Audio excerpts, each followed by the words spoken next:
Ho-ho! What's up, guys? Happy daytime stream. It's 4:23. We're pretty close to my ideal start time, which would probably be 4. Alright. Doing all kinds of stuff. Getting Miss Alexis. Oh, I didn't tell her it's ready. Let me text her. Hold on.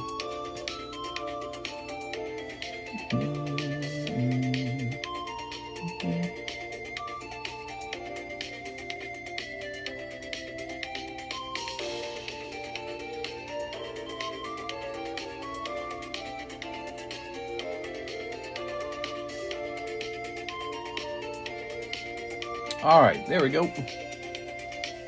So,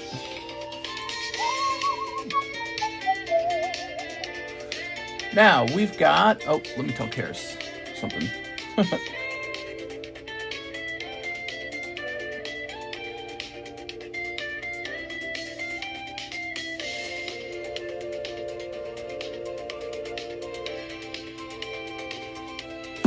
All right, there we go. Now, are you ready? We're going to say,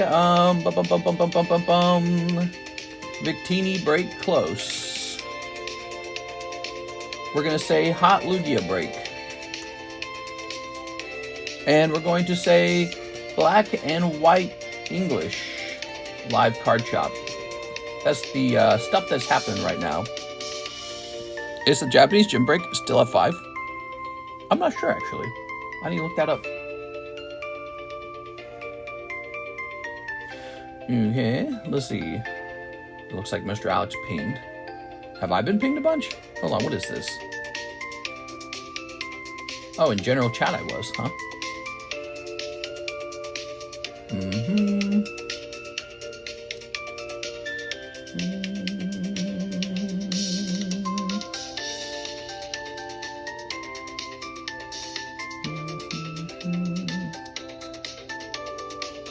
All right.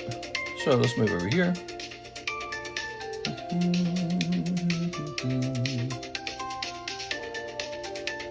Okay.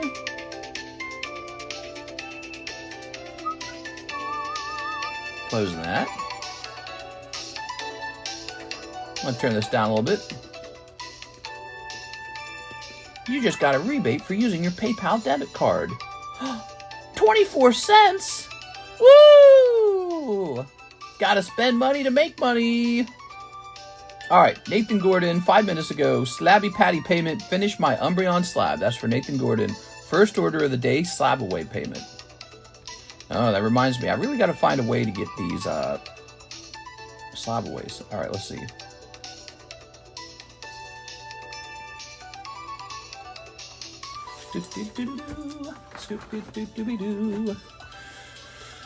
And when this is from May? Ooh, that was a little while ago. Let me check in this box up here first.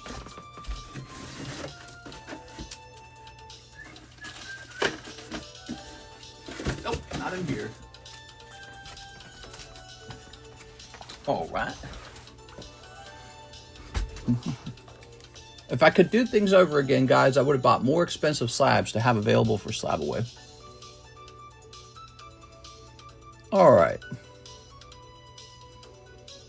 But you guys have really gobbled those up. Last night, somebody took the Topps Spectra Jolteon. It's not a bad one at all. I was surprised it took so long, if anything. It's a lovely card. Yeah, someone new, Mr. Jacob took it. Good card. Set that there.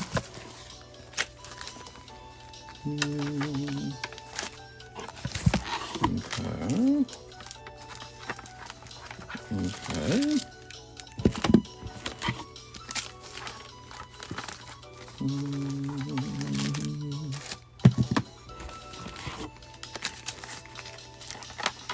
Aha! Found it. All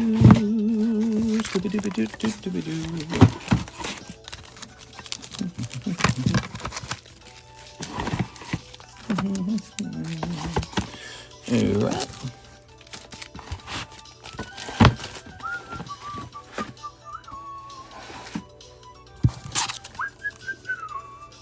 Oh, look at that. Look at that Umbreon. That was an Anthony Kalura Umbreon. All yours. Ta-da! How does that feel, Nathan? Pretty good. Mister, you have any storm damage? Nope. Didn't storm that much over here. I don't remember it storming at all. Must have been storming near you. Oh, my eyes itchy.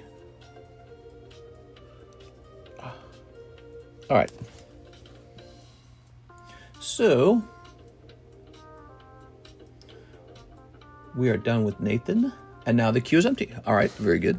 So we just started about 5 minutes ago. This is the very beginning of the stream. And it's certainly Friday. Looks like I need to bring some Pokemon Black in here. Here's Pokemon White Flare. And people are not opening this one as much, notably. Pretty interesting. I'm not going to open this unless somebody asks for like 2 packs.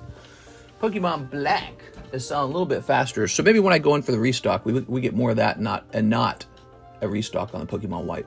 Speaking of which, do I still have more of this on the way? Do you know why I pulled you over? Because I was speeding? No, it's because you are black. All right, hold on. I gotta contact this guy.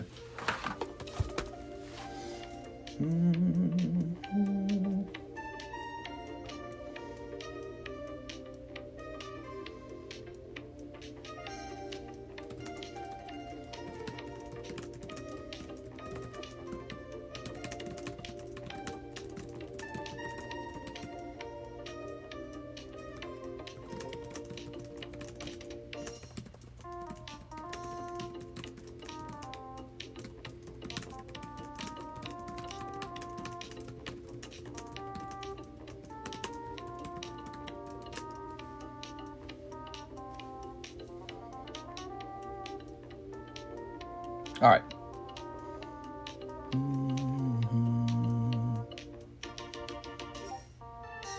Good. Okay, let's see.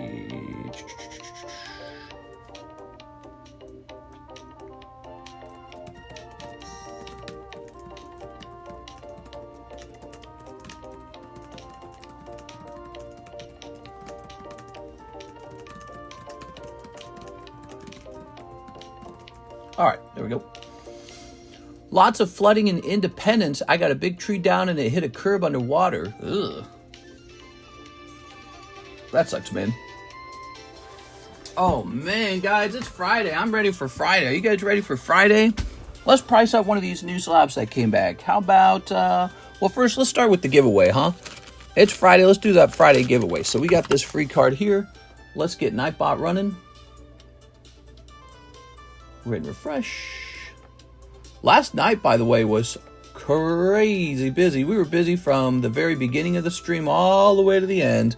And with big, expensive orders, too. It was actually a really good night last night. Lots of generosity recently, too. There were a lot of donations. Very nice, guys. Let's see. So, what am I looking for? This is actually interesting. This is a black and white 2 ETB break. Only Brandon's in there. It's a 1 in 7 break, though. Gives you 1 black and 1 white ETB. You might be interested in that. Now, for this guy, though, do we not have a list we were running? Oh, here it is. This is the list. Oh, looks like he was up to 15. Cool. So we can pick out the last 5 people for the daytime stream. I like that. So the keyword is TCC. Just type that in and you'll have a shot at this guy right here. Very cool. So that's our giveaway. It's a nice, expensive poker card. Really rare one, by the way. Let's get a rotation on these slabs. We've got Muck. We're always working on selling some slabs.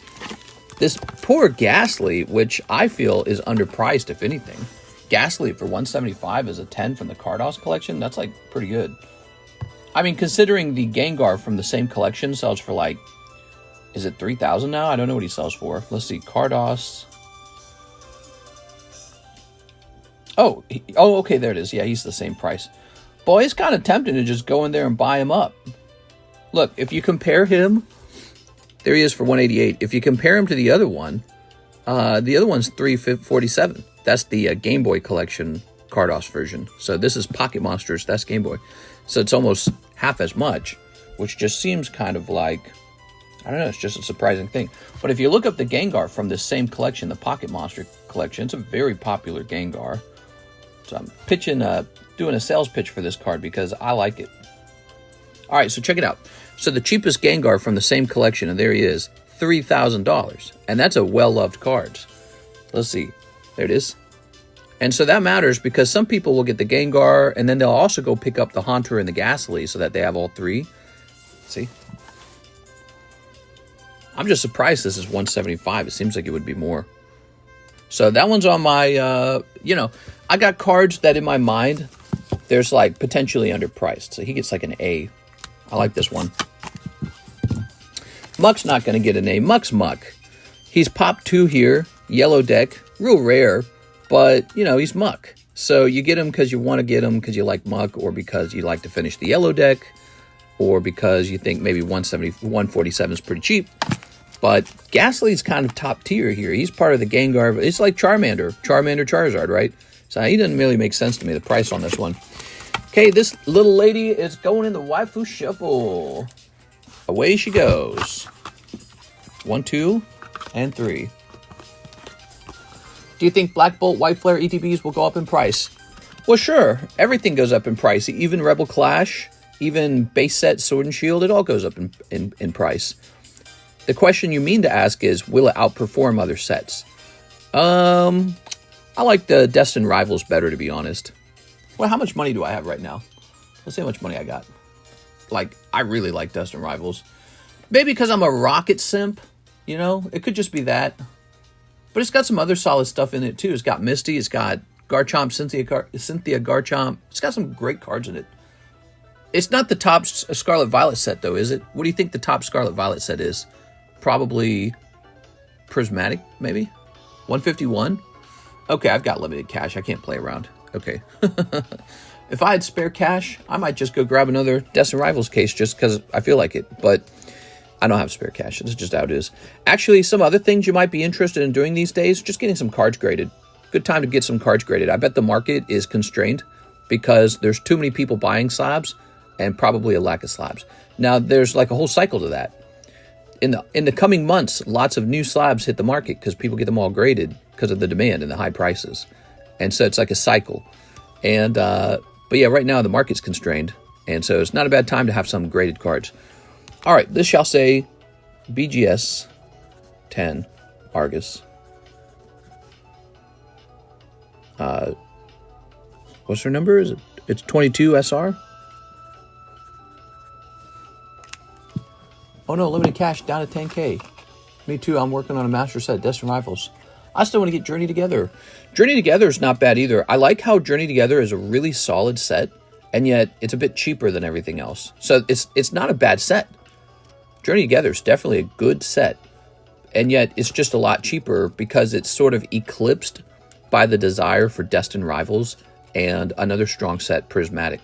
We've seen this before. We saw this in the Sun and Moon era, where it's like you had Unified Minds and Unified Minds and Cosmic Eclipse. But because everyone was so focused on Hidden Fates, those sets didn't get as much attention in that time period and were kind of like cheap. You could like acquire those pretty cheap compared to Hidden Fates, where everyone was pumping their money. So that's kind of how I see Journey Together. It's a good set. I like it. Good set. All right. They're all good sets, guys. Pokemon products, even Pokemon Go, which is a really small one, doesn't have any alt-art. Well, no, it's got a couple of alt-arts. It's only got like 2 or 3 alt-arts in it. Even that set is like double in price now. It's just all going up. So, I don't know. Just pick something you like. It's not terrible advice at this point. All right. So we have an order from William Wafter, 1 pack of Azure Lane English. I have a small bag. Azure Lane. I believe that is this stuff right here. All right.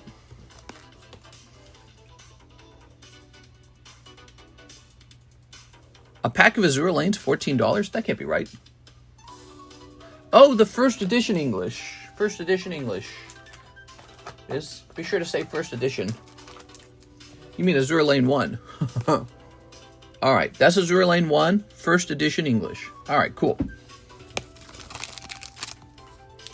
All right, no problem. We figured it out. Here you go, Mr. William. Good luck.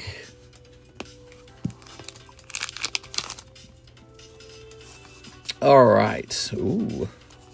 Ooh. We figured it out. It's not a big deal.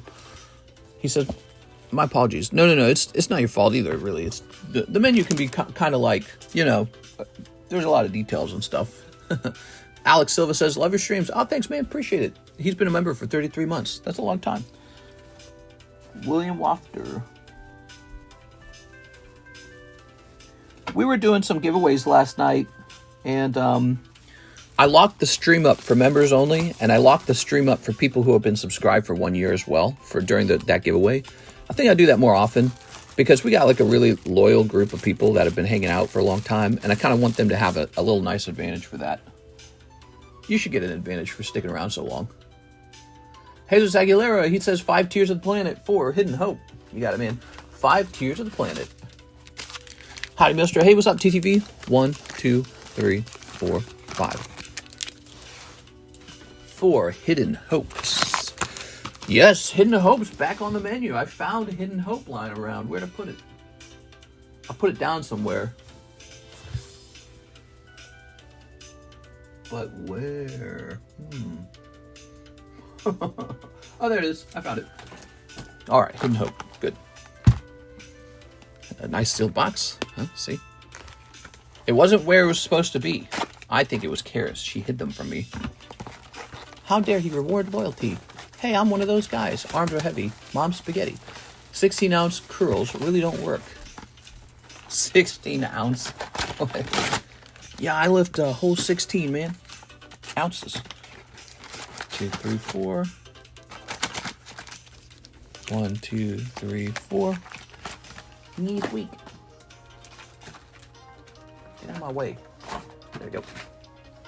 Too bad those Final Fantasy boxes are so freaking fat, dude. They take up so much room. Okay, 5. There's been a lot of interest in this Final Fantasy product now. I noticed the other day, yesterday, I was trying to buy some Hidden Hope, and you just really couldn't find any. Like, it was hard to find.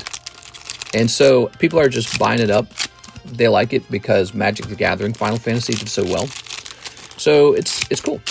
You know, it's a long-running franchise, a long-running brand. It should get some credit, you know, like Dragon Ball Z does. So it's a cool non-Pokemon card set to collect, especially if you are a fan of Pokemon. I'm sorry, especially if you're a fan of Final Fantasy. Here's Odin.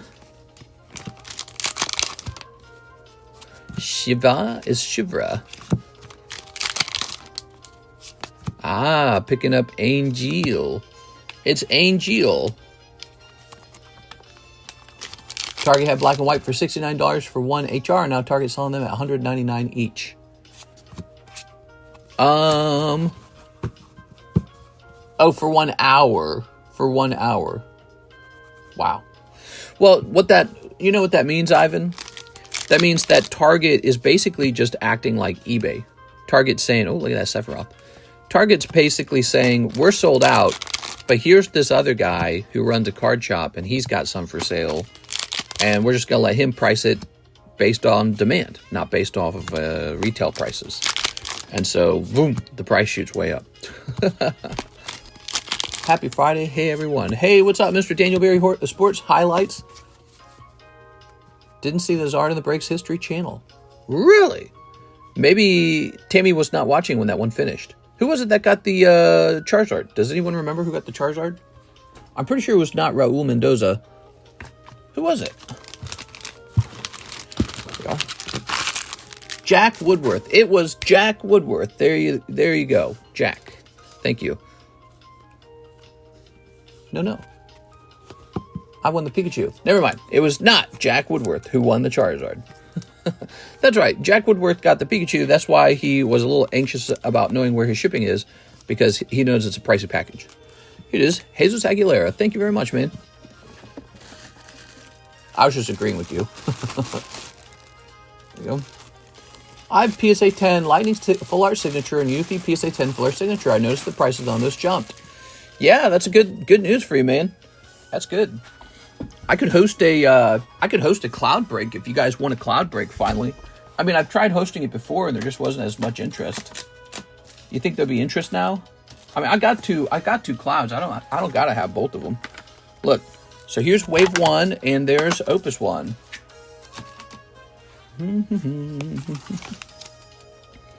Oh, it's hard to give it up though. Nah, let's sell it though. All right, give me a minute. So we'll get this cloud break going. It's really not a bad idea to do it. This is good timing, I'd say. The market's gonna have a lot of interest in this card. Somebody's gonna take this card home happily. Here we go, new break. Not a new Pokemon break. This one's gonna be a new Final Fantasy break. Final Fantasy. This is the highly desirable Opus 1 Cloud. Opus 1 is like their version of the base set. Turn this down a little bit. Back then, they didn't actually have full art cards yet. Opus Cloud. All right. Can we talk about the Bubble Mew? The prices to the moon. Bubble Mew's up. That's good because I think I hold one or two of those.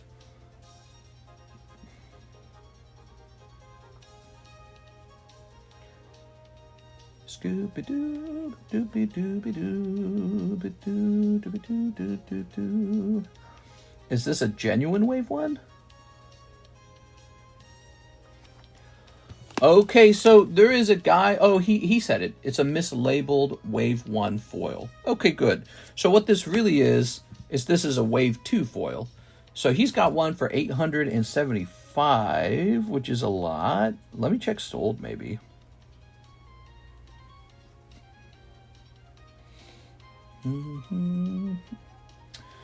Well, it's not that crazy because a Opus 1 Wave 2 sold for $500 last, and his is what? Let me look at it again. It's $800, so his is $875. So what's 880 divided by 40? 22 spots. That's a lot of spots. But I mean, hey, Final Fantasy ends up being pretty desirable. You know, people want it. What do you guys think? I don't want to put him up there and waste a bunch of people's time if I put him up there, because I really do not mind holding this card. This card has done nothing but go up for me. This card, it looks like this card has about tripled in price since I originally acquired it. Oh yeah. Wow. This card's done very well for me over time. I can't believe these other Final Fantasy cards were so cheap, you know? How much did I get the Wave 1 card for? Well, I paid a lot for the Wave 1 card. So the Wave 1 card, he is still expensive. Let's see. Let's pop this up here. Isn't that too many breaks? I mean, in theory it is, but this is not the same as any of the Pokemon breaks. This is a Final Fantasy break for people who want Final Fantasy. So it might appeal to a slightly different audience. And besides, I like breaks. This is a channel where we do a lot of breaks. Might as well. Let's get them started. All right, so this is Opus 1 Cloud.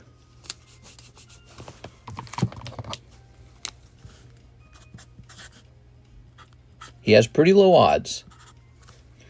This is also a great reason why you should run out and open up some Opus 1. Because if you can just pull this Cloud, you're doing pretty good. But he's not super easy to pull. That's the downside. He seems to be really hard to pull, actually. You know, we've opened a lot of Opus 1, and I think we've only ever pulled one Cloud, ever. So he seems to be really hard to pull. But that is the Wave 2 Cloud, and we're basing our price off of the only one on the market, and the last sold price was for one for a little over $500. And so there you have it. So now you know, let's see. I'm matching that guy's price. That's what I'm doing. Okay, finish the Victini. I'm only into that initial fantasy. Yeah, forget about the final one. I want the original fantasy. So that was fun. It looks like we just got is this right? We just got a Solana order. That would be LaFlame, right? Let's see. Oh, here he is, LaFlame. He says, I sent for 2 Black Bolts. Wow, so I am selling out a Black Bolt really fast. And no one's buying White Flare. Why do you guys suppose that is? What is it that you guys want out of the Black Bolt? It's the Zekrom, isn't it? We are. I gooned a Mister's voice at night. Ew. First could break was an SGC 10. I won, not a Wave 1 though. Second cloud break was a Wave 1, but fell through. I say, try again. I'll jump. We love the breaks. Are gym break results shown in the Discord at all? Not really, but I've been thinking maybe it should be shown, you know? because it's like any break. Dark mode is better than light mode. I told you, misters, because once you go black, you never go back. One victim no sells for more than the other. One Victini no sells for more than the other? You mean number? Yeah, we lowered the price, by the way, of Pokemon White slightly because it was not selling as well as Pokemon Black. And if that continues, you might see a wider gap between those two. Can I join the Victini break? Yeah, absolutely. I just want a white mono. One Victini sells for more than. Is that true? So the Victini from the Black Bolt sells for more, Mr. Aovic? Why are you saying that? I'll look this up real fast. White got delayed by 2 retailers for a week. That's interesting.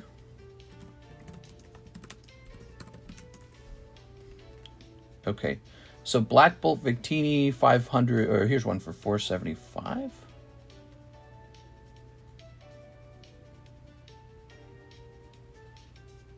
Let's check sold. I've seen some posts on Instagram. Here we are.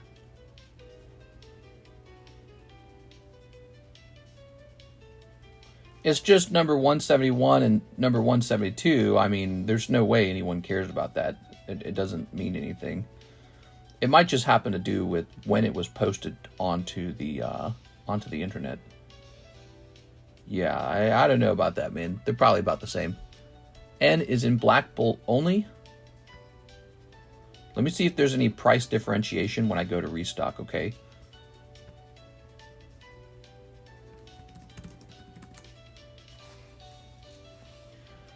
All right, let's see.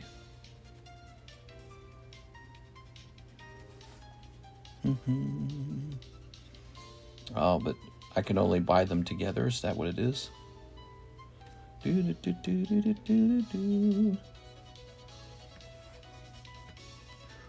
Wave 1 only. That hollow pattern is nice, but it is pricey. Okay, give me a second here. Is this right? The price has gone up.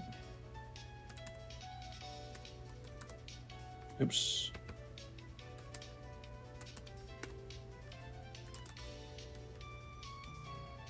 No, the price has not gone up. Oh, wait. No, the price has not gone up. Yeah, we are not selling through the white as much. You know, it's weird. I almost feel like that's true for the Japanese set, too. Let me look into the Japanese set. Oh, and let me go get you what you wanted. You wanted an ETB of Pokemon Black. You got it, man. So let's see. That's Pokemon Black box. That's Pokemon White over there. Let me count how many I got left in the other room.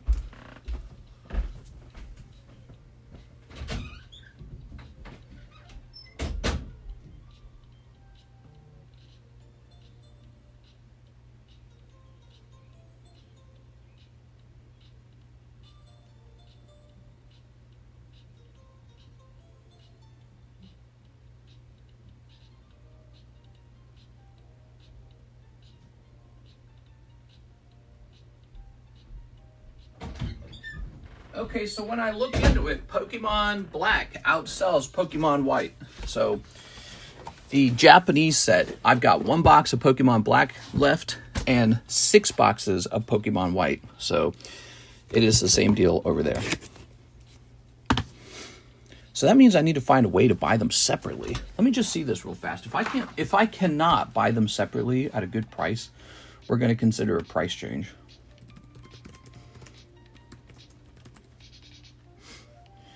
Let's just see. Give me a minute. Can I get 3 spots 3 and 6 in the box battle, or do we not get to pick our spots? The box battle?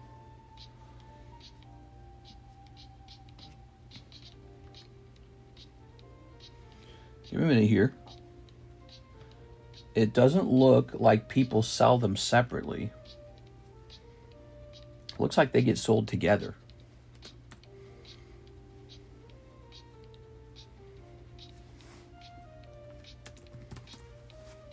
The ETB's my bad.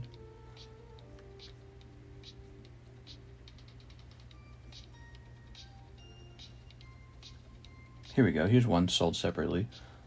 Okay, okay.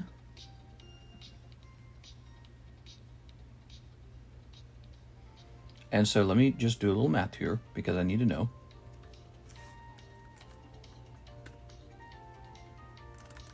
Oops.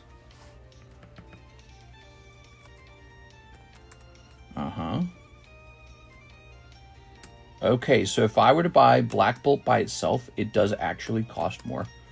Black Bolt being sold by itself costs more than buying them together.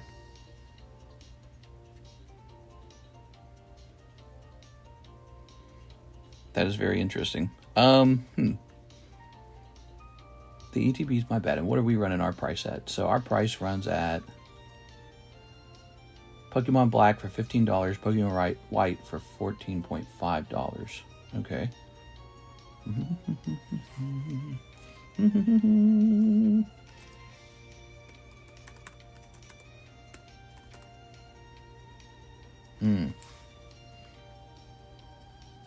going to lower White to $14, I guess. So Pokemon White is going to be $126 in ETB. It really kind of doesn't make sense to do it that way, but I think I would like to do that way. I don't want to have a whole bunch of Pokemon White left over. You know, this happened with Scarlet Violet. Right now in my closet, I can see right from here, I've got 2 cases of Pokemon Scarlet. 1 case is missing just 1 box. You know how long ago I acquired that? Like 3 years ago. No one ever buys it. It just sits there forever. I don't want that again. If we have that continue, I will have to find some way to not buy any Pokemon White at all. So you got to be careful with the way you think about it, you know, because your brain wants to say, well, raise the price of Pokemon Black. But if you can acquire Pokemon Black at the same price as Pokemon White, then the real solution is to not buy any Pokemon White. That's the real solution. But if they have different prices, if Pokemon Black actually costs more per box, well, then the price of Pokemon Black goes up. So you have to be careful about how you think about it. All right, so let's try this one more time. One of the biggest problems, though, is you get them at the best price when you buy them together. Because it seems they do cost more when you separate them.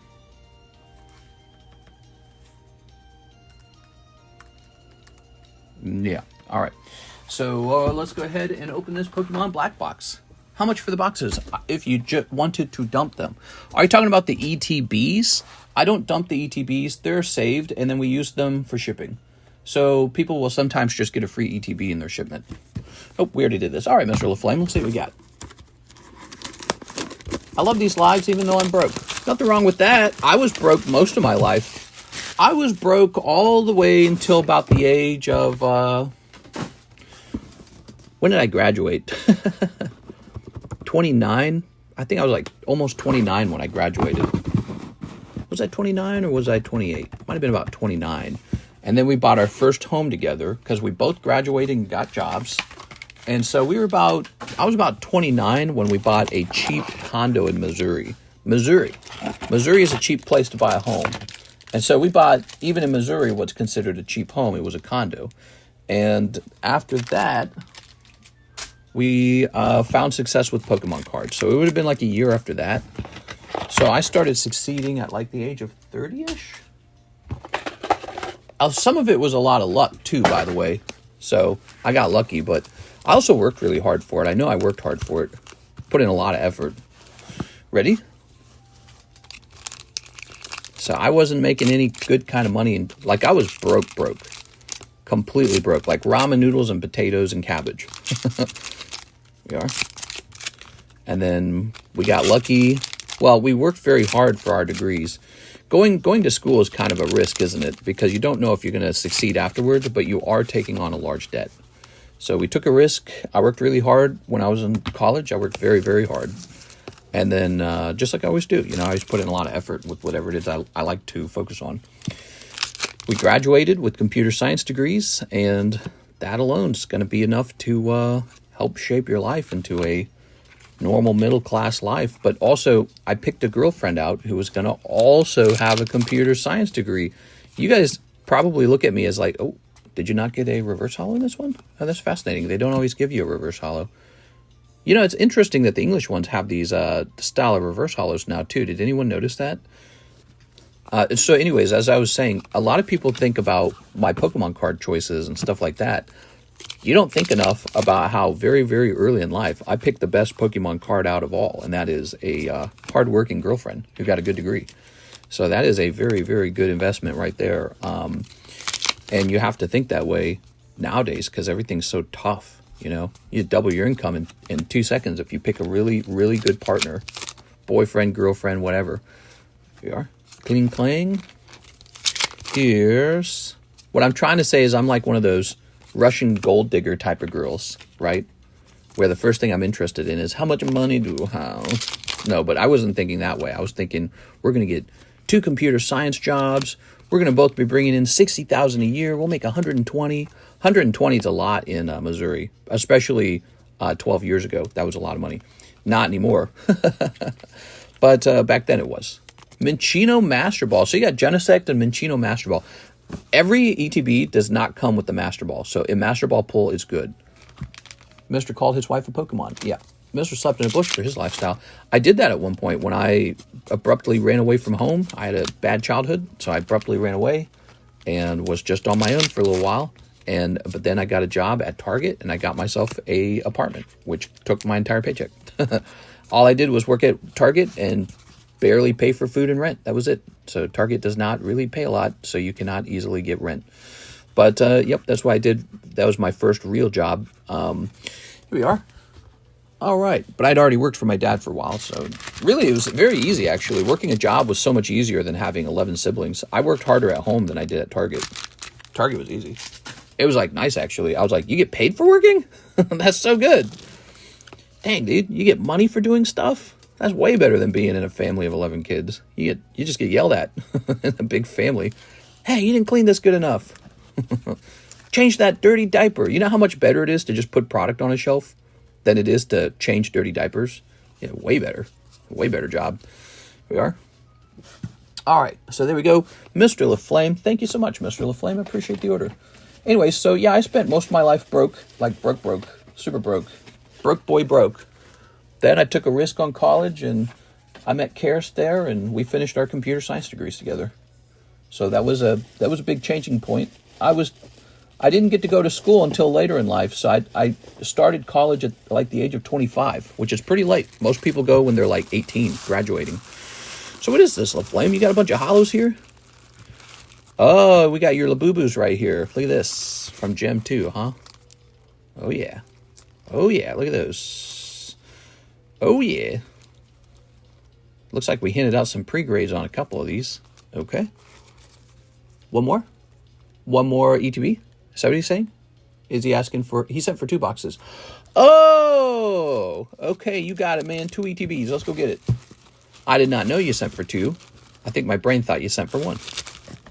Well, so we are running out of those Pokemon Black ETBs. All right. I turn down like 7 Belgian models every day because they don't know how to code. Yeah. Well, I'm very lucky. My wife's very pretty as well. I guess you could say I am already pokey lucky. I picked out the right pokey wife.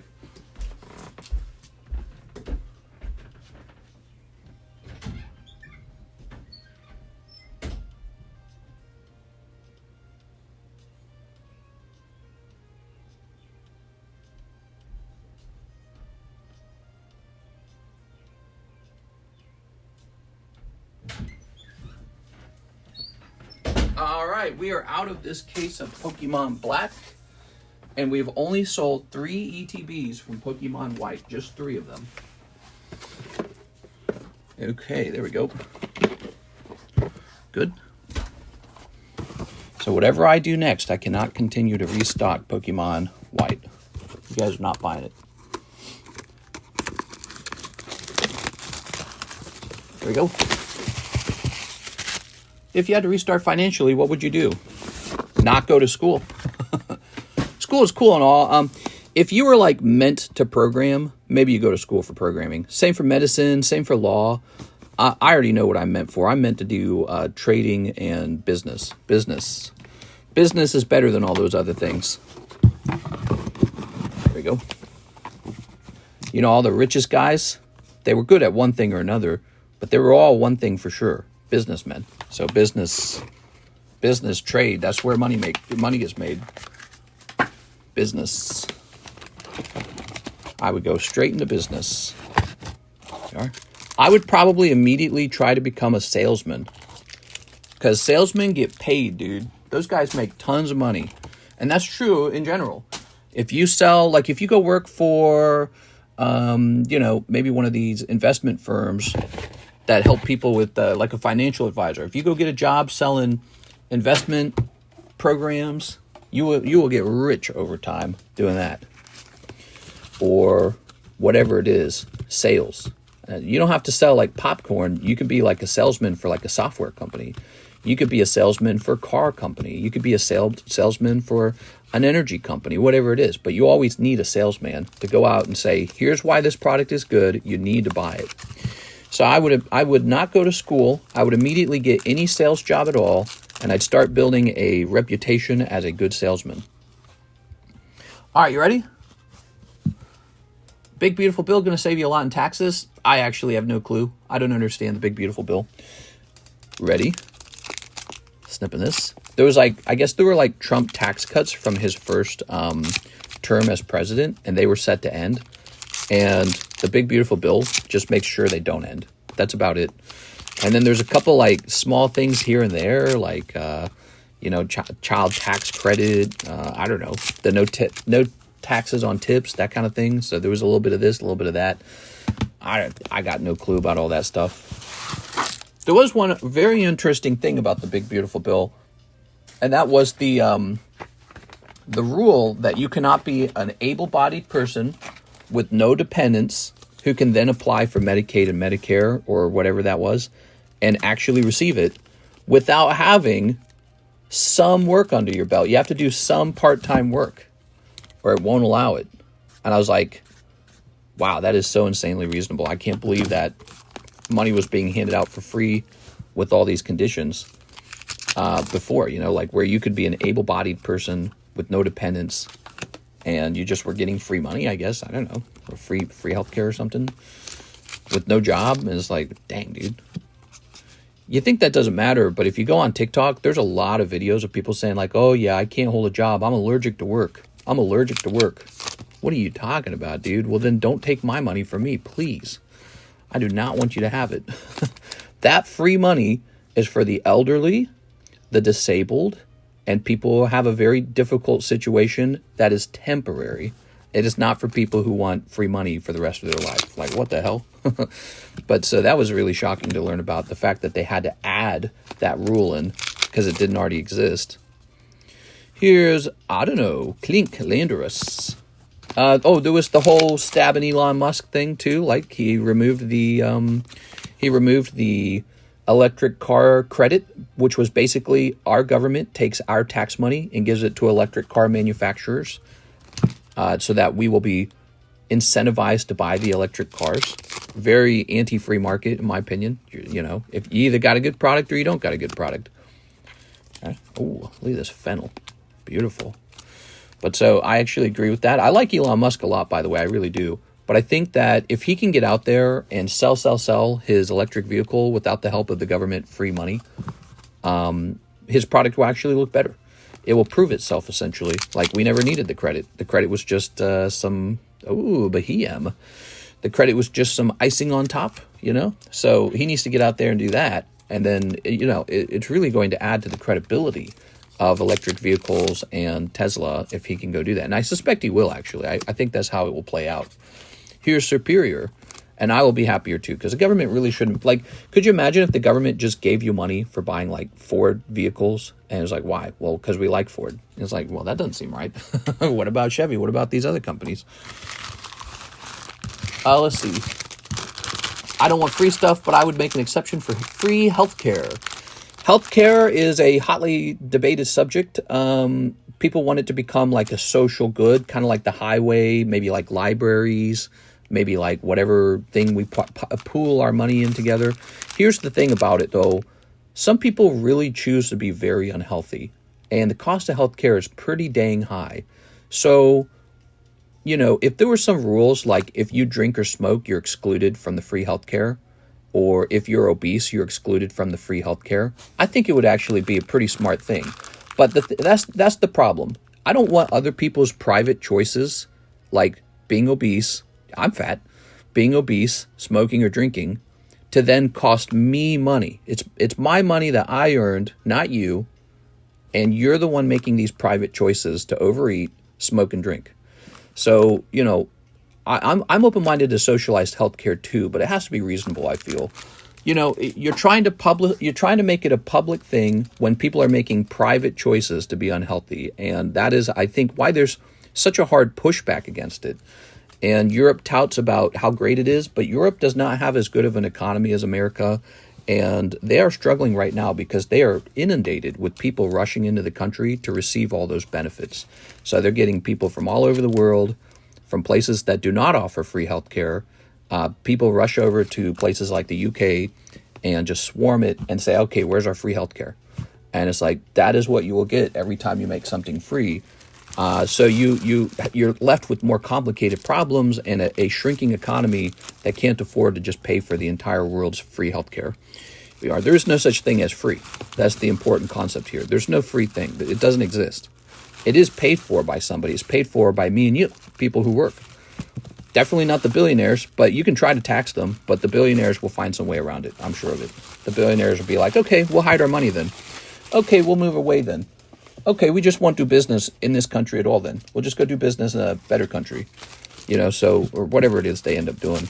But, you know, so you can try to abuse the producers. You can try to abuse the billionaires as much as you can. There is a tipping point where it stops working, like it has diminishing returns. You'd be like, hey, you got to pay 70% of your income now. And they're going to be like, well, maybe I don't want to live here anymore. All right. There we go. But so, you know, if you want public health care, I think that that's not a terrible idea. But I think that if you have to make private choices about your health that are for the social benefit of everyone who's paying for it. So you cannot choose to be 600 pounds.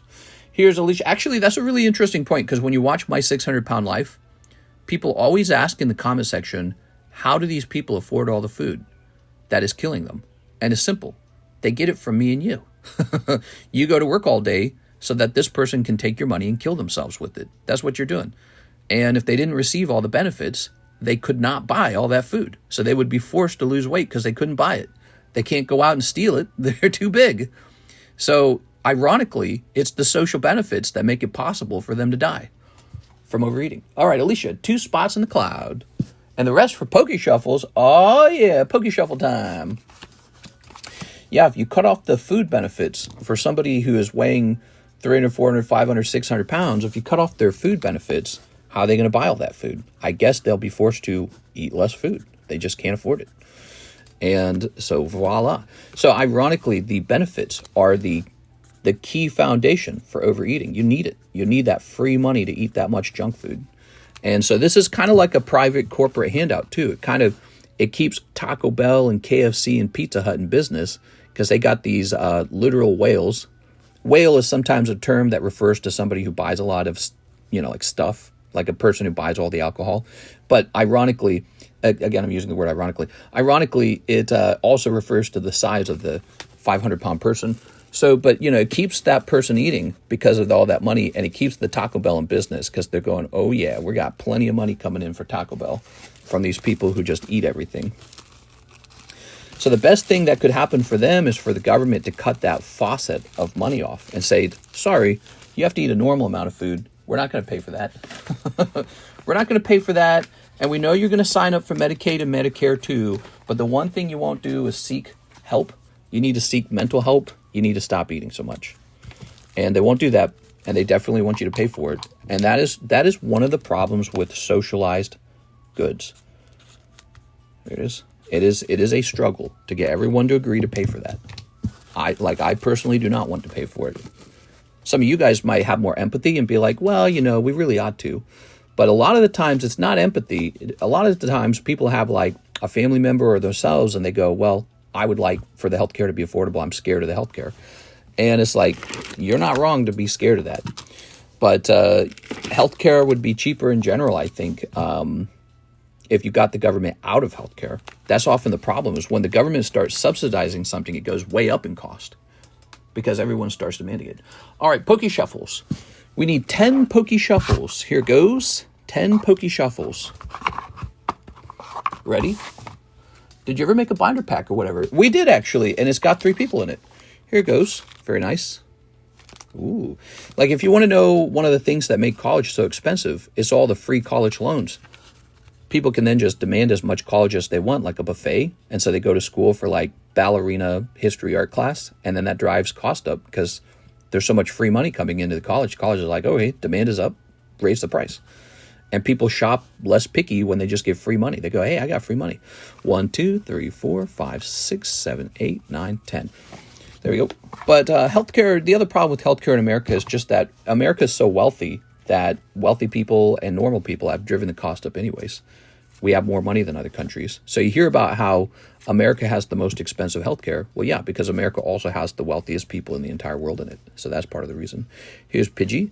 Like, I was watching that food review show where he's eating in Afghanistan, and he's eating like these big platters of food, and it's like 57 cents. And it's like, yeah, because they have no money. Sfeel. We know this rule about demand because we're in the Pokemon card market. Oh, it's cold. I'm so sorry, Alicia. Yeah, like, how does Charizard reach a price of like $100,000 when he's just a piece of cardboard?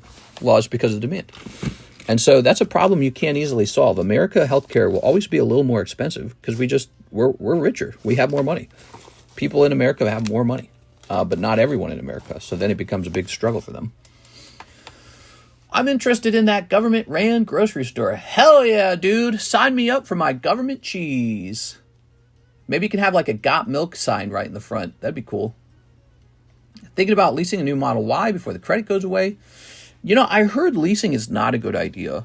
Here's what Karis and I... So if you guys are always trying to make a decision on like what vehicle to buy, what to do next, Karis and I researched a car that we believe would resell at the best price. And we ended up with the 2024 Toyota RAV, the Toyota RAV4. And we ended up on that conclusion because of the popularity of SUVs and because of the good resale value, even when they have high mileage, or, you know, when you're reaching like 70 to 90,000 miles, the fact that they need fewer repairs. And we were just looking at price histories and stuff. We considered buying a used one, but the problem was even the used ones were very expensive. So it didn't really make sense to buy a used one when you could just spend a couple thousand more and get a brand new one. So now we have a brand new RAV4. And then most importantly, we paid for it in cash. So we did not lose 8% on it per year, whatever it would have been, 15%. You know, interest rates are crazy these days. So we didn't lose any percentage on it at all. We just bought it outright. And now we're going to use it sparingly. We've got a junk car and a Toyota RAV. We're going to use it sparingly, typically for long drives. When it reaches a certain point, mile marker, we will clean it up and sell it and then do that all over again. And we bought it 2024, but it was 2025 when we bought it. So it was a year old already. So it was sitting on some lot and they hadn't sold it yet. And that was it. So it was a combination of strategy and thinking. And Mister, don't forget to mark 2 spots in the cloud. Thank you, Alicia. Here we are. So life's a lot like that. You're just constantly analyzing, constantly making decisions. There we are. Maybe a decision like, hey, we should not pay for this person to eat until they're 600 pounds and dead. That is a decision. Like, no, I would like to not pay for that. Please. Here's Zachary M. Stekskowski. Victini break. All right, the Victini break. Thank you, Zach. Making smart choices is very important.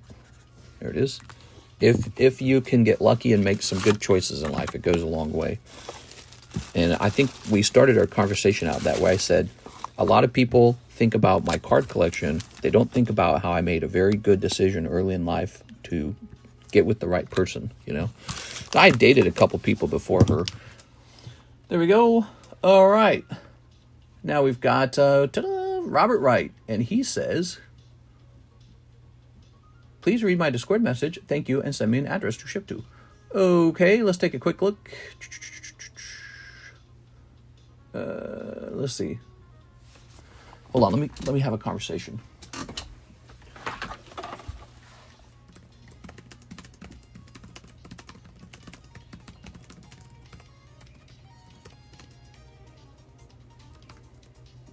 Okay, hold on. Let me answer this one.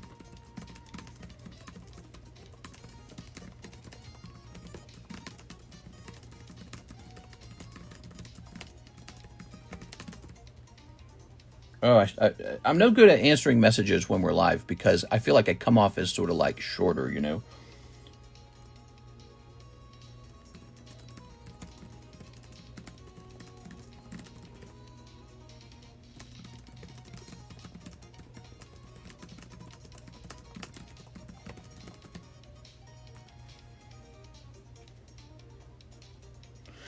There's that. And then what is the one from your...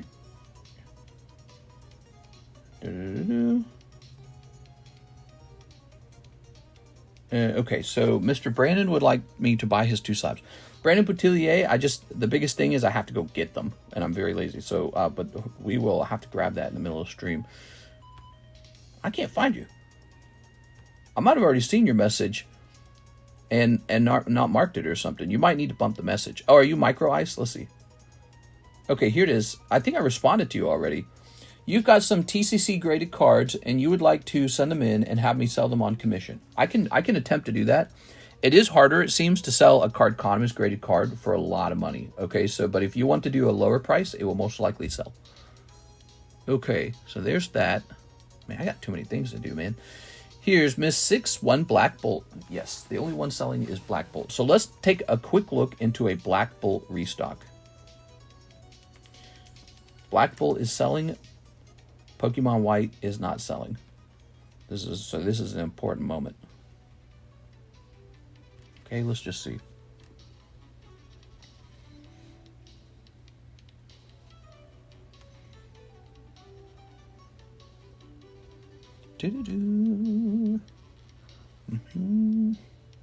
So I'm acquiring a case of Pokemon Black for the future. So now we have an extra case of Black compared to Pokemon White. Divided by 10, divided by 9. Okay, and it says that I should want to sell Pokemon Black around 15.5. We're currently selling it at 15. I will leave it alone for now. Okay, Miss 6. And that was 1 pack of Pokemon Black for you. There you go. All the rich people who could afford a $100,000 Tesla the past 10 years got the deal. I guess technically Tesla, so they were able to advance technology, but F taxes for sure. I think taxes aren't the worst thing in the whole world or anything. Like, taxes are the idea that everyone pitches in and then we are able to buy something with that money that we could not buy as individuals, or you would not want to buy it as an individual. A library is a good example of that. A road is a good example of that.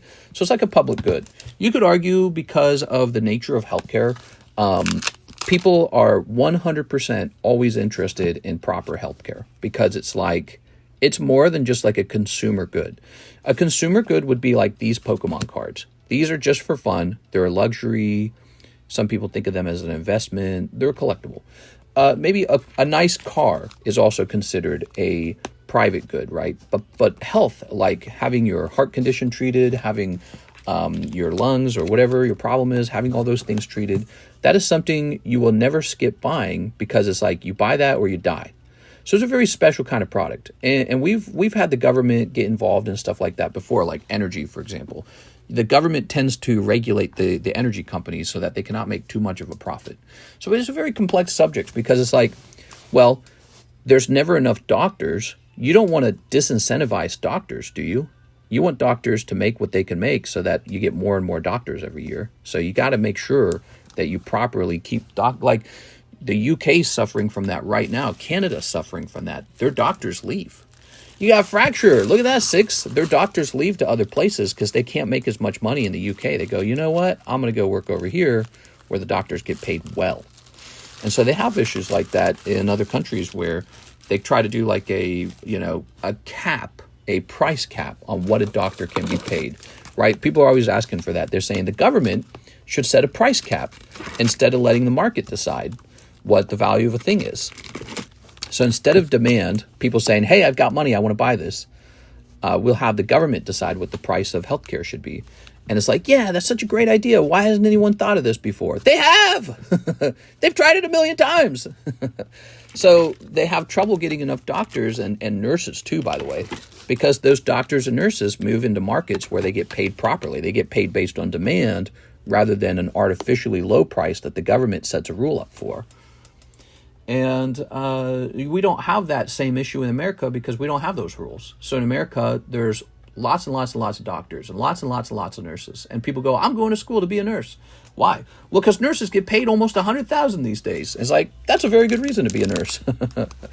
And can't even imagine what our country would look like at this point if we had a shortage of doctors and nurses. That would not be good.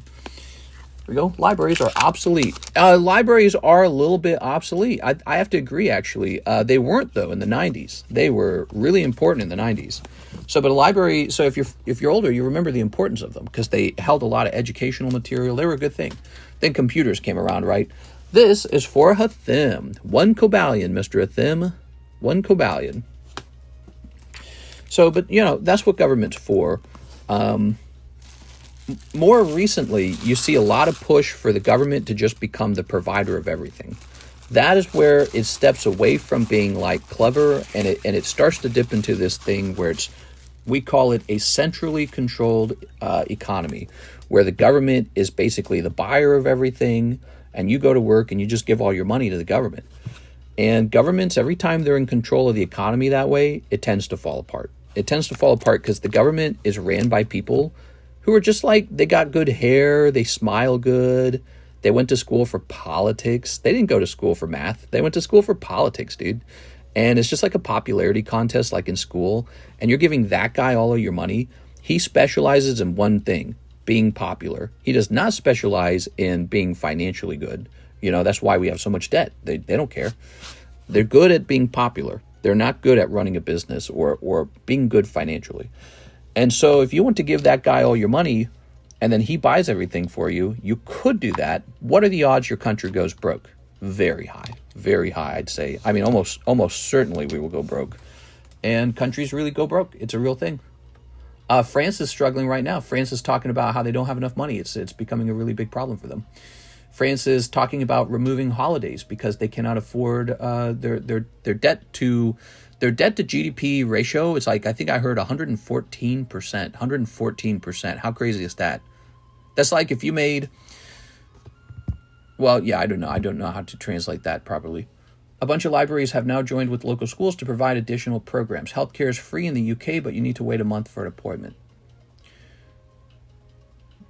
Yeah, a month? Okay, so here's Victor Kokiko. 2 spots in the black and white box battle. You got it. Victor Kokiko. He wants spot. Did you say spots 3 and 6? Here we are. Spots 3 and 6. Victor Kokiko. Okay.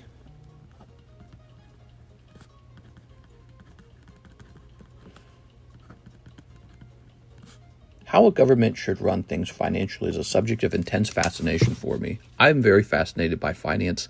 And so you hear me talk a lot like that. It sounds probably very boring. It's probably not as exciting as celebrity news.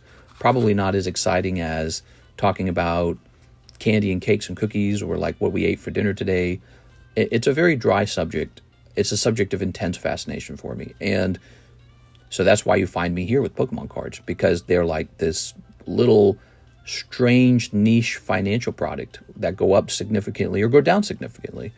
And there's odds and betting involved. And yeah, my brain's very fascinated by these like numbers, basically. Okay, 2 spots, he said. You got it, man. Mister, I feel a disturbance in the forest. Something will happen at tonight, the nighttime stream. What? I have to wait 4 months for appointments in the U.S. Checkmate U.S. Libraries are obsolete. Did you update the Ancient Origins pack to 195 in the description? Ooh, did I? Let's see. Oh, I did not. All right, here we are. Yeah, so Ancient Origins, by the way, is getting even more expensive, guys. Went up. What's not going up? Here's Ivan Ramirez. 9 packs of Black Bolt. Yes, all we are selling is Black Bolt. Here we go. La Biblioteca Baby. There we go.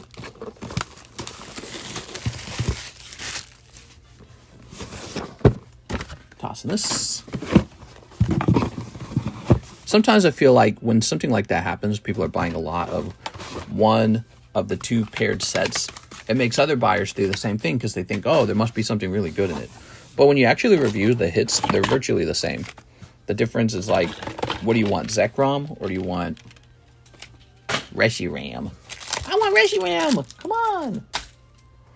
Do you have any Hippie Crystal Guardian packs? Hippie Crystal.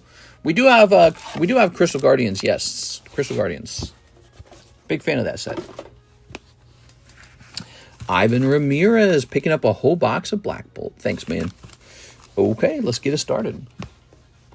I forgot how good chicken breast can be. 1, 2, 3, 4, 5, 6, 7, 8, 9. A lot of libraries have joined with local schools to provide additional programs. Yeah, libraries were very special for us growing up. They held all these comic books. I loved reading comic books. And eventually they had computers in them, and it was just a neat thing. They had like arts and crafts days sometimes. They had VHS and DVD at some point. You could like rent Charlie Brown. And we were a large, poor family, so we loved going there and, you know, books. Books should just be free, right? Books are cool. So I really didn't mind the library. I thought the library was pretty cool. I think we rented Harry Potter from the library. I'm pretty sure we did. We didn't buy them, right? I can't remember. I don't think we typically bought them. I think we did we buy them? I don't remember. I can't remember if we bought them or rented them. There we go. That must have been kind of confusing for the library, you know, taking a book like Harry Potter and making it for free for everyone when it's such a clear commercial product. It's like a movie, right? Like, okay, you can watch the movies for free at the library. Here's Solosis Landorus. I was there at GameStop 3 a.m. to 10 a.m. Tell me about it, Mr. Horizon. Tell me about the experience. Is it fun? It's got to be fun, right? Like, I suspect the real reason people sit in those lines is not just for the product. They sit in those lines because it's like a group activity. You know, you get to talk to people, to hang out, you get to be outside for a little while. Yeah, Palpitude. It's summertime, so it's nice and warm. You know, it's not terrible weather, unless you're in a really hot place. I was at GameStop too, a little too early. It's so fun and exciting. Yeah, exactly. So that's why I suspect people have always talked about having good memories waiting in line for a popular product like Halo 3 or whatever, Halo 2. Harry Potter, people stood in line for Harry Potter. They waited in line for that. Console releases, maybe like Destiny 1. Remember Destiny 1? Gears of War 3. There was a line for Gears of War 3. So it's really fun when something really popular is coming out and there's not enough of it, or like you have to wait in line for it. And you can just kind of chill. Maybe you go there with like a friend or like a sibling and you just kind of hang out and talk and chill around. Yeah, there's a bit of a buzz or excitement in the air. Products, you know, products make people into billionaires. And so there's so much hatred toward billionaires. But it's like, they're the providers of all the good stuff. That's where it all comes from. I often say this about like Bill Gates. He's a billionaire. Yeah, because 1 billion people bought Microsoft. And they use Microsoft. Billions of people use it. So you could be a billionaire too. You just have to make a product that people want so bad that 1 billion people buy it. And then you will also be a billionaire if you sell each one for $1. Which you don't even have to do that. You can sell it for 100. In which case, you don't even need to sell 1 billion of them. So that's what it's all about, guys. The people who become billionaires, Elon Musk's an example. They made something that changed the world, and then they become some of the wealthiest people in our society. And I like them paying taxes. They pay a lot of taxes. If you ever punish somebody for being that person, the producer, the inventor, I feel like it's a pretty neurotic statement. You know, I think it's a statement about, we want you to invent the most important things and we want to take your money too. It's like, dang, dude. I feel like it's not a good thing. That's my gut feeling about it. I like knowing that our country is full of people that have invented all the things, you know, and I want America to have that reputation. And I want people to aspire to that and say, hey, I'm going to invent the next big thing. Because they don't start out bazillionaires. They often start out, in a lot of cases, really poor. We are poor or average, middle class. Some people a little better than average. Maybe like Taylor Swift. She was kind of wealthy when she started. She became a billionaire. Here we are. Ivan Ramirez. I have a box, says Ivan. Oh, Ivan's got a box. Mr. Ivan. It's when people are struggling to pay their rent, people are struggling to buy their food, people are struggling to take care of their aging parents, and then they see these rich assholes, and you go, oh my God, dude, tax these people already. Let's see. Ivan Ramirez, the guy with the box. Yes, I see you. You're to my right. Thank you, Evan. My sister-in-law says she doesn't think billionaires should exist. There we go. I feel like that's a short-sighted point of view, too, because billion's a really relevant term. It depends on the value of the dollar, in other words. So it's like one day they might be trillionaires, and one day it might be quadrillionaires, because as the dollar loses value, so does what it means to be rich, you know? So it's like back in the day, you could buy a horse for like $500 or like a nickel or something. You know what I mean? You know what I'm talking about? Like houses cost nothing. A horse carriage was like $20. And now $20 doesn't get you more than a couple tacos. So, you know, the value of the dollar is plummeting to nothing. It's going to zero. And so what it means to be wealthy, it kind of transforms, it changes over time. We are. Let's see. So now we've got, but I think America does have a problem, and I don't describe the problem as like a we don't tax the wealthy enough problem. Mr. Oscar wants into the binder break. I think America probably, this is a theory, by the way, so hear me out.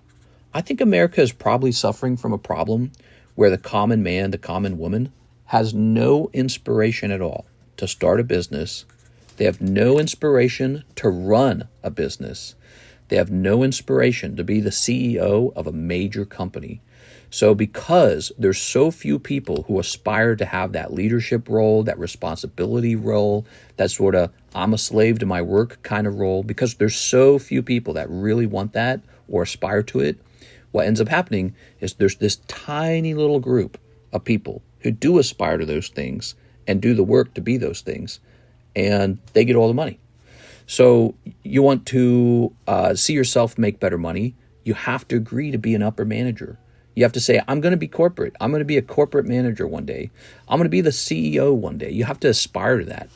I don't think anyone's aspiring to that in our age group, millennials and lower. I don't think our age group thinks about that at all. We think about, you know, our matcha tea, our Labubus, the crusty-eyed poodle doggy that barks really loud and craps on the floor indoors. You know, that's what we aspire to, and I think that's actually a better describer of the real issue. Everyone's waiting to become a crypto king. Everyone's waiting to become, you know, hey, I invested in GameStop and became a millionaire overnight. It's like the opposite. You need to go out and work 60 hours a week and start a business, just like the people who became super wealthy did. You know, that's what Bill Gates was doing. That's what the Amazon guy was doing, right? Jeff Bezos. So if you won't go do the work, you can't complain later that you don't get paid like a CEO or that the CEOs get paid a lot, because nobody will do it. Nobody will sign up to do it. I saw you open a box of Magic the Gathering Final. Are you going to grade the cards, or are you willing to sell the bulk? I am going to sell all those. All those are, or not sell. Those are all going to get graded. Sorry, that's what I meant to say. They're all going to be graded. Use your 9 to 5 to help start your own business. Opens Pokemon on YouTube, or marry rich, or have an Elon baby. Yeah, I do open Pokemon cards on YouTube, but before that, I got a 4-year computer science degree in Bachelor's of Science, and I worked on a database before that point, okay? So I had a real job. Before that, I had 2 jobs. I worked at Target and Sears at the same time. It was a full-time and a part-time job. That was 60 hours. Then I worked at Coca-Cola. That was a required 60-hour work week. When I was in my senior year at school, I did a full semester, and then I worked part-time at a tech company already. So all that happened. And then when I started working on the TheCardconomist, my other YouTube channel, how many hours do you think I put in? 30? No, it was like 60, 65, 70. And then same here with the TheCardconomist.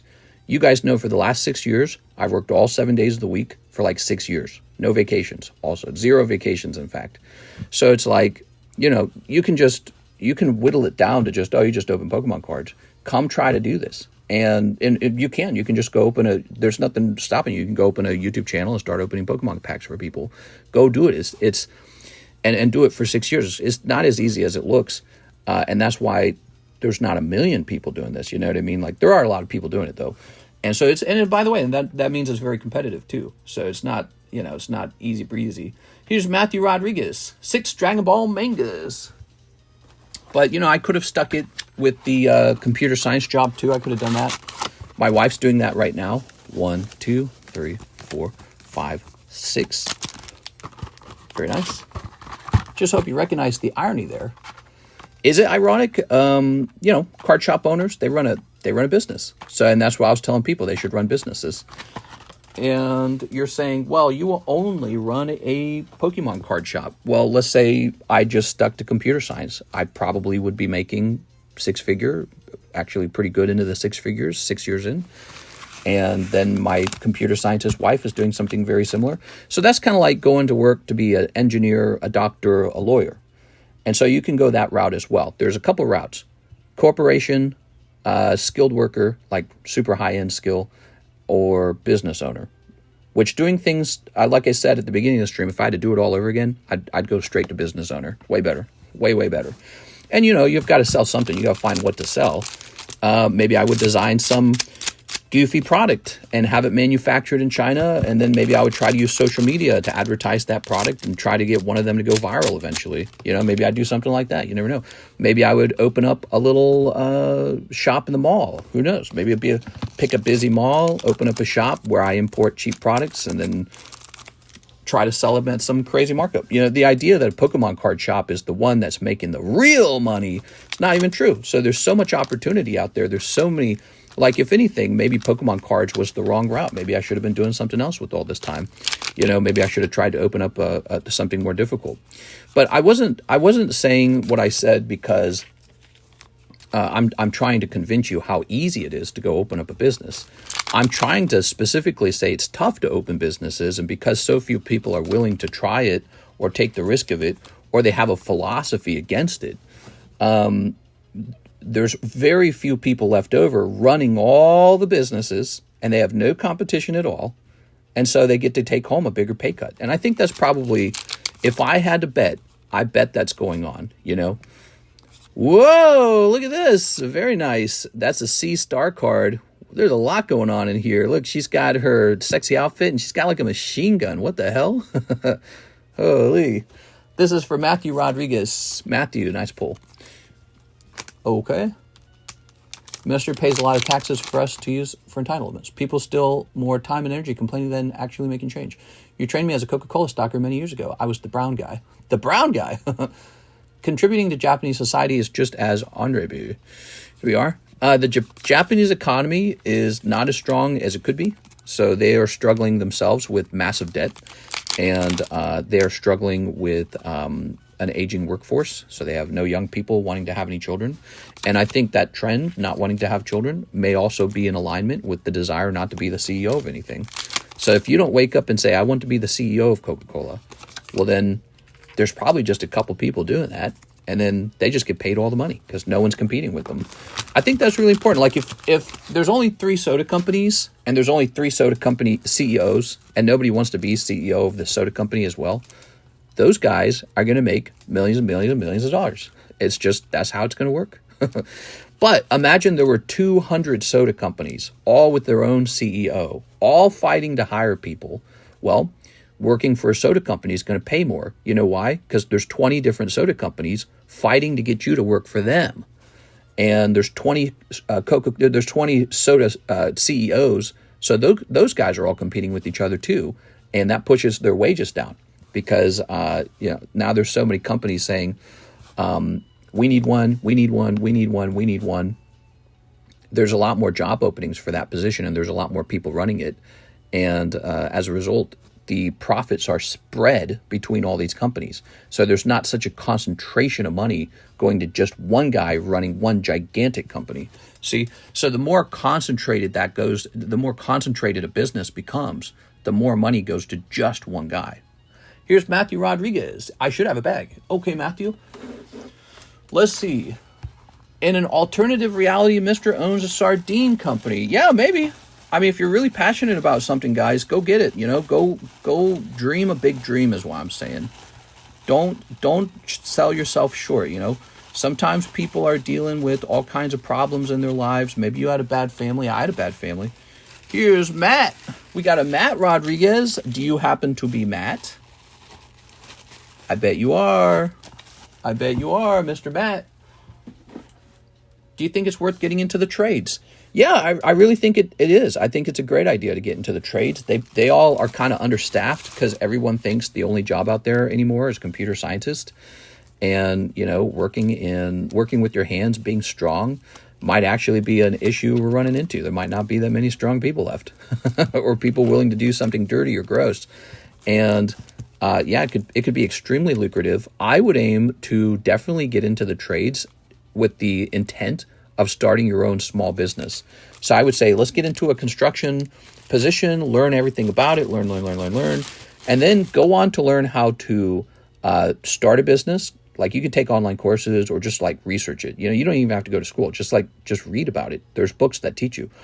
The bank will teach you. The tax accountant will teach you. They all know this stuff. So tell them, hey, I want to start a business of my own. And then you also have to learn a little bit about hiring people. You have to learn some legal stuff so you don't make some legal mistakes. And just start learning some of that stuff. And one day you've got a lot of experience under your belt because you've been working in construction a long time. And you can hire guys to do jobs you used to do that you're so clever about that you can actually teach other people to do. And you can start working on something cool or niche or whatever's trending or whatever's most useful. You got to be competitive. It's a competition. So you got to find out what's the cutting edge of technology for construction right now. What's the demand? What's the market?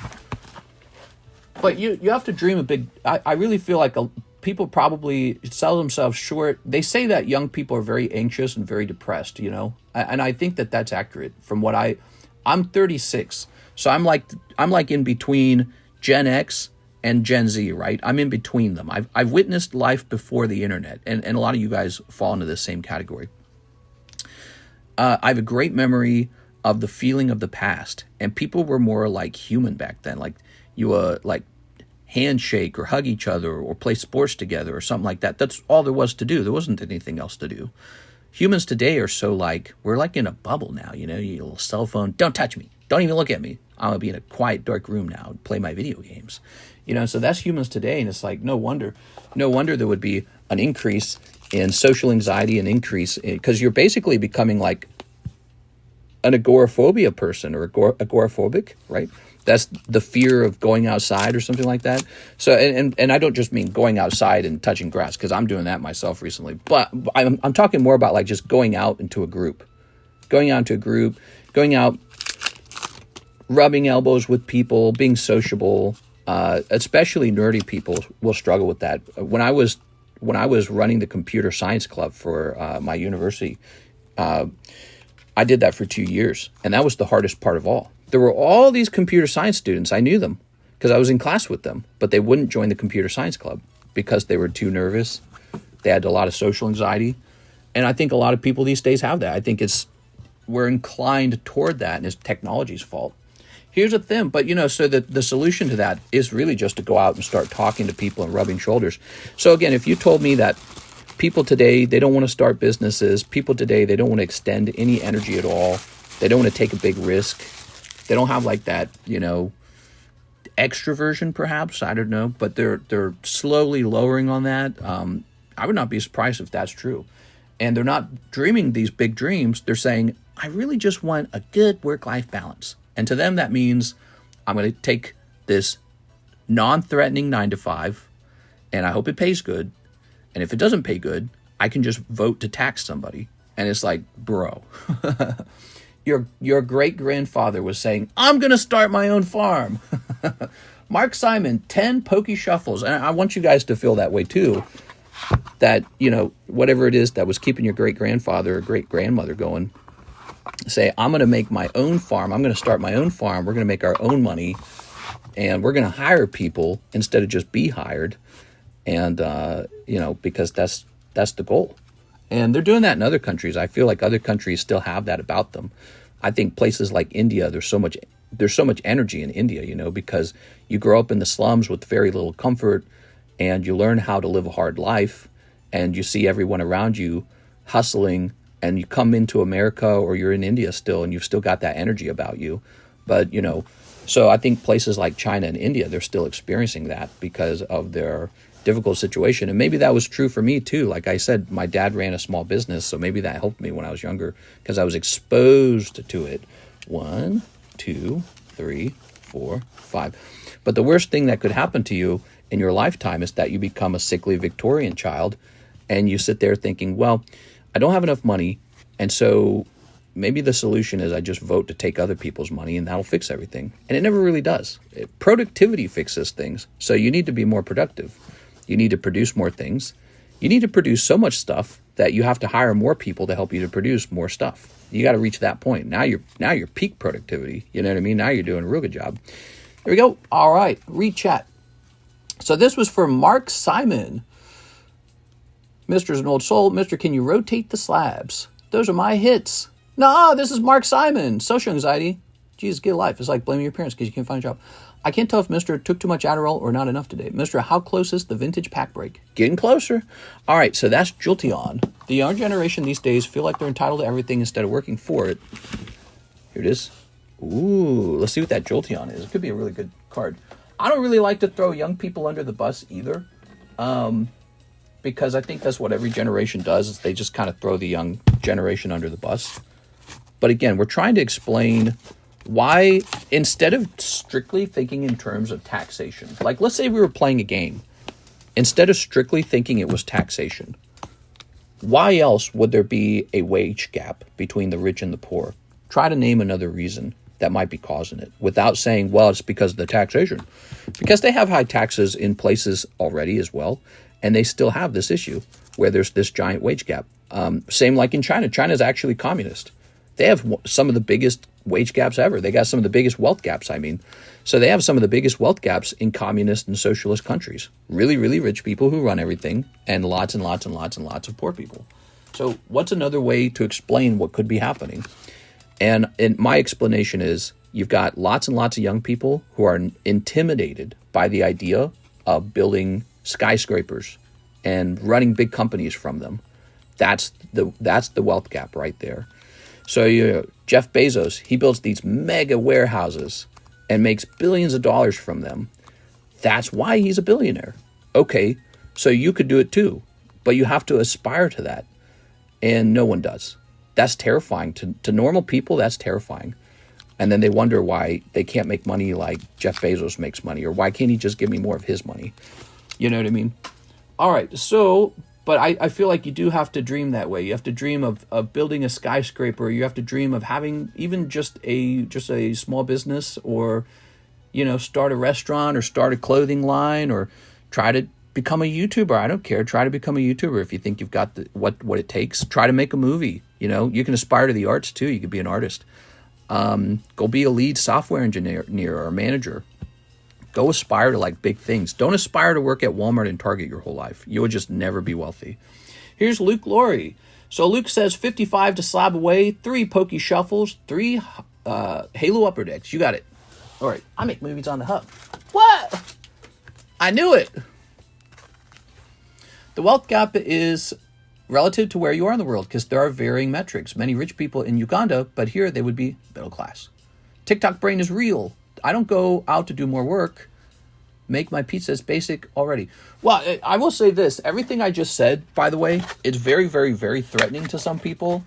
This is not what some people want to hear. They want to hear a story about how they've been taken advantage of. They're a victim. There's these rich people who are above you. They've got all the control and power and you have none.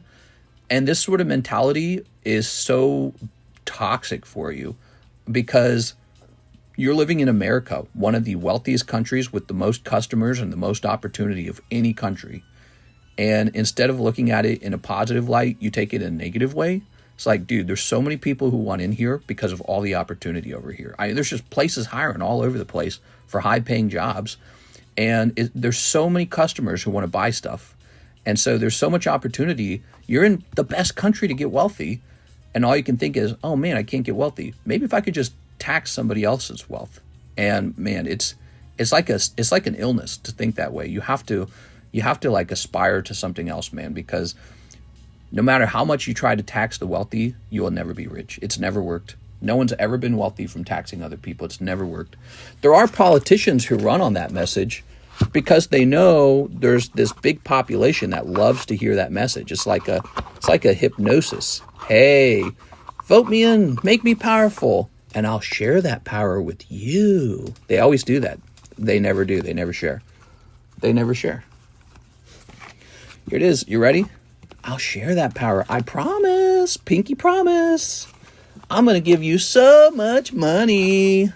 Yeah, vote for me. I'm Santa Claus. Ho, ho, ho. You're going to get so much money. They never do. It never works out that way. Here's Luke Laurie. You ready, Luke? They and their rich friends keep the money. That's what actually happens every single time. So this goes to 140. You'd have to actually elect Jesus for it to work. And it turns out Jesus is almost like a myth. You know, the people who really reach the top, they're all vicious. They're all killers. You reach the top by fighting others to the death, not by being nice. And so, you know, there is communist and socialist countries, and they struggle with their economy. They struggle with people pushing their way into the country and demanding free ones. And if you're too nice, you say, all right, you can have them. And then you go broke. And then you've got other socialist communist countries where it's really just a bunch of assholes at the top and they just take everything. But either way, it never really solves the wealth gap. It never really solves it.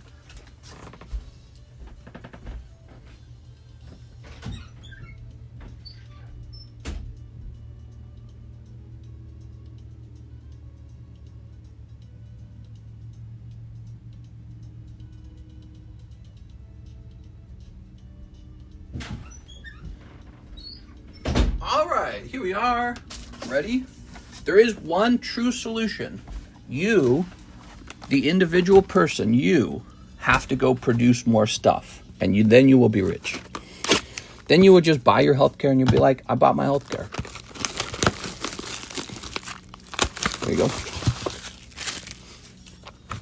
Amen. Jesus got crucified. Yeah, he did. He wasn't well liked by everybody. This guy's way too nice. Crucify him. They chose Barabbas. They said, give us Barabbas. Shake your dreads for us. Ladies, I'm trying to do my work type shit. Shake your dreads for us. They wanted Barabbas. They voted. That was a democratic process.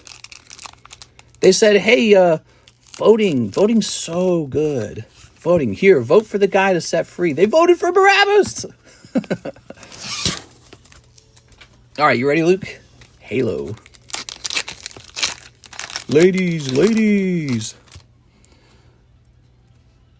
I just opened 1991 Hoops Basketball. My twin brother and I have had it for 30 years, and we pulled MJ All-Star. Really? Dang, dude, I hope you recorded it. Ready? The Arbiter. Ooh, we've got Emile? Is it Emile? How do I say that name? It's not Emily. Judas was right. What? All right. Slab rotation. Yeah, we need to get a slab rotation. Here's this. And here is Femboy Cortana. They really had a very different style for Cortana at the start, huh? Okay. We did it. We have it on video. Nice, dude. That's going to be a great moment for you guys over the years. Very cool, man. All right. I sent $6 too much. Can I use it on a Nintendo game pack? I'd be happy to get that for you. We are. All right. That's our typical conversation every time we talk about wealth redistribution and what TCC really believes about it. All right. I have very strong beliefs. Jackal, it's like a religion almost, you know? People have religious beliefs. I have beliefs about what makes an economy strong. My belief is that productivity makes an economy strong. Government spending makes an economy weak. Productivity wins. The government spending your money for you loses. Because the government always spends it pretty bad. Kind of like that whole train in California, the high-speed rail. That was in the news the other day. Did you guys hear about that? Ooh. Very nice.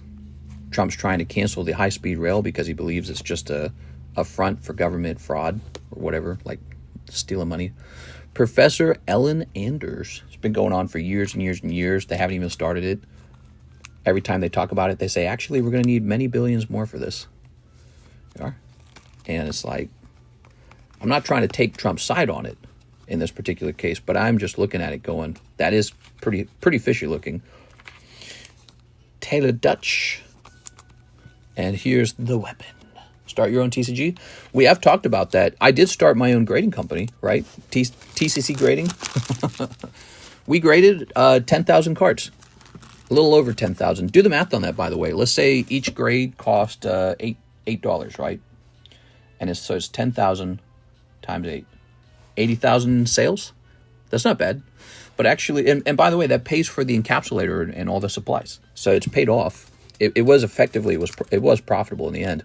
But we sold some of those grades for more than $8. There was a big time period at the beginning where they were selling for like, I think $25 a grade, which is significantly more than $8. Let's get you your Nintendo game pack. All right. $8, I wish. It's not $8 now. Things have changed. Now it's like 40, 35. I'd follow Mister to the depths of hell. What? All right, I knight the them. Super nerdy. Trump stopping something from maybe being a fraud. Wow, that's irony right there.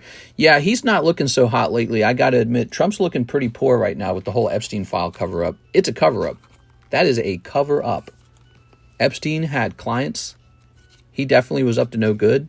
And both the Democrats and the Republicans are not saying who he was inviting over for bad stuff. And that is a cover-up by our leaders over one of the worst crimes you can commit. And it's not right. I'm with all you guys on this subject. I've sat down and I've thought about it for a minute. It's wrong. It is so wrong. And I think it really, really strongly weakens Trump's position. So he has hurt himself pretty bad here. He no longer seems like a credible person. Here's Luke Laurie. I think it was extremely damaging. There you are. Let's see. Luis Laura. Eric Rodriguez.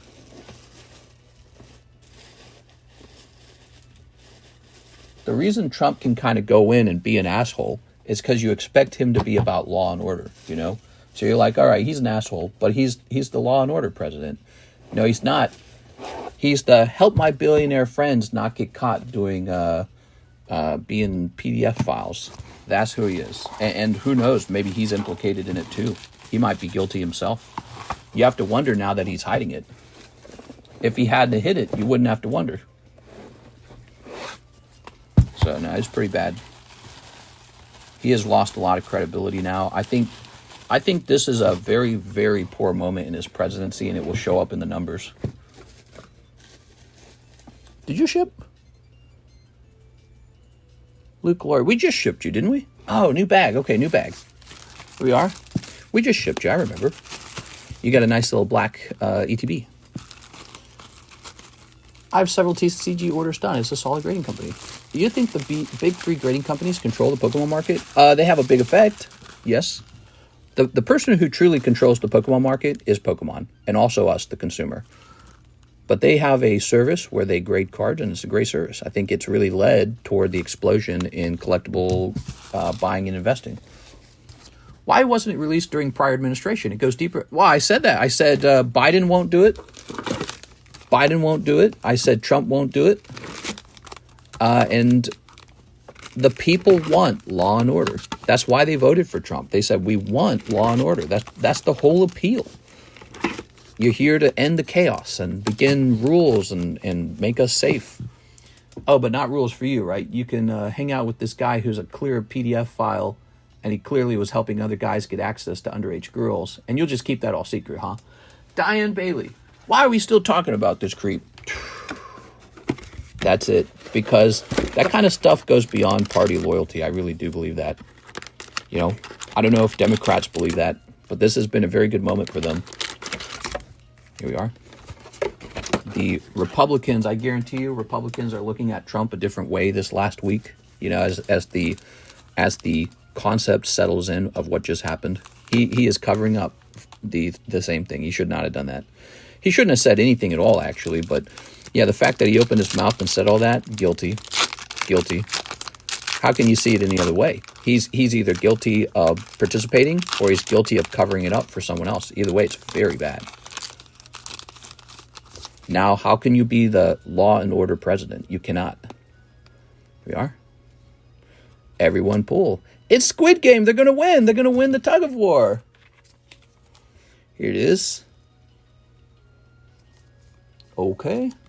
There's a reason more damaging than we may know, especially many world leaders would truly lead to World War III? You never know. And he's not saying. If he came out and said that, he said, if I release these files, it could be World War III. If he came out and said that, everyone would be shocked and probably curiosity would peak. But then maybe at least some people would be like, okay, well, that's the reason. You know, he's trying to keep it swept under the rug because it's going to be very bad for everyone if it comes out into the open. But I don't know. That would probably just drive people even crazier. People would just demand it even more. Yeah, you just cannot hide that. You cannot hide. People want the truth. People want justice. That's what we vote for. We vote for the truth. We vote for justice. We do not want crappy, rich people get away with evil crimes kind of stuff. No way. Oh, what do we got? Blastoise. Big Man Blastoise? What about Charizard? We need Big Man Charizard. Oh, he's so pretty. Wow, so nice. Miss Diane, you're buying me out of all these, man. I'm not going to have any left. Questions why got asked that if it was against him, the other side would have released it in an instant during elections. Yeah, a lot of people have been pointing that out, and I do think that that's solid reasoning because I believe the Democrats were pretty desperate to win the last election. They did not want Trump back in office. It would have been humiliating, but he did make it back in. And so if there was some really damaging stuff about Trump, you'd think they would have leaked it, at least, like leaked it. It did not get leaked. So the assumption has to be that the damaging information is about a good friend. You know, somebody friend to the Democrats, somebody friend to the Republicans, maybe certain world leaders who we have trade deals with. You never know. But somebody who really does not want that information leaked. And the president saying, all right, I got you, fam. And it makes him guilty. Trump's guilty, basically, of covering up a crime. And it's wrong. But he has told Pam Bondi to release some of it now, I guess. I don't know. I think it's too late. I think the damage is done. And also the fact that he told her to release some of it, I think he understands that there's been damage done. Here we are. And so they're going to release like files from the case or something like that. I don't know.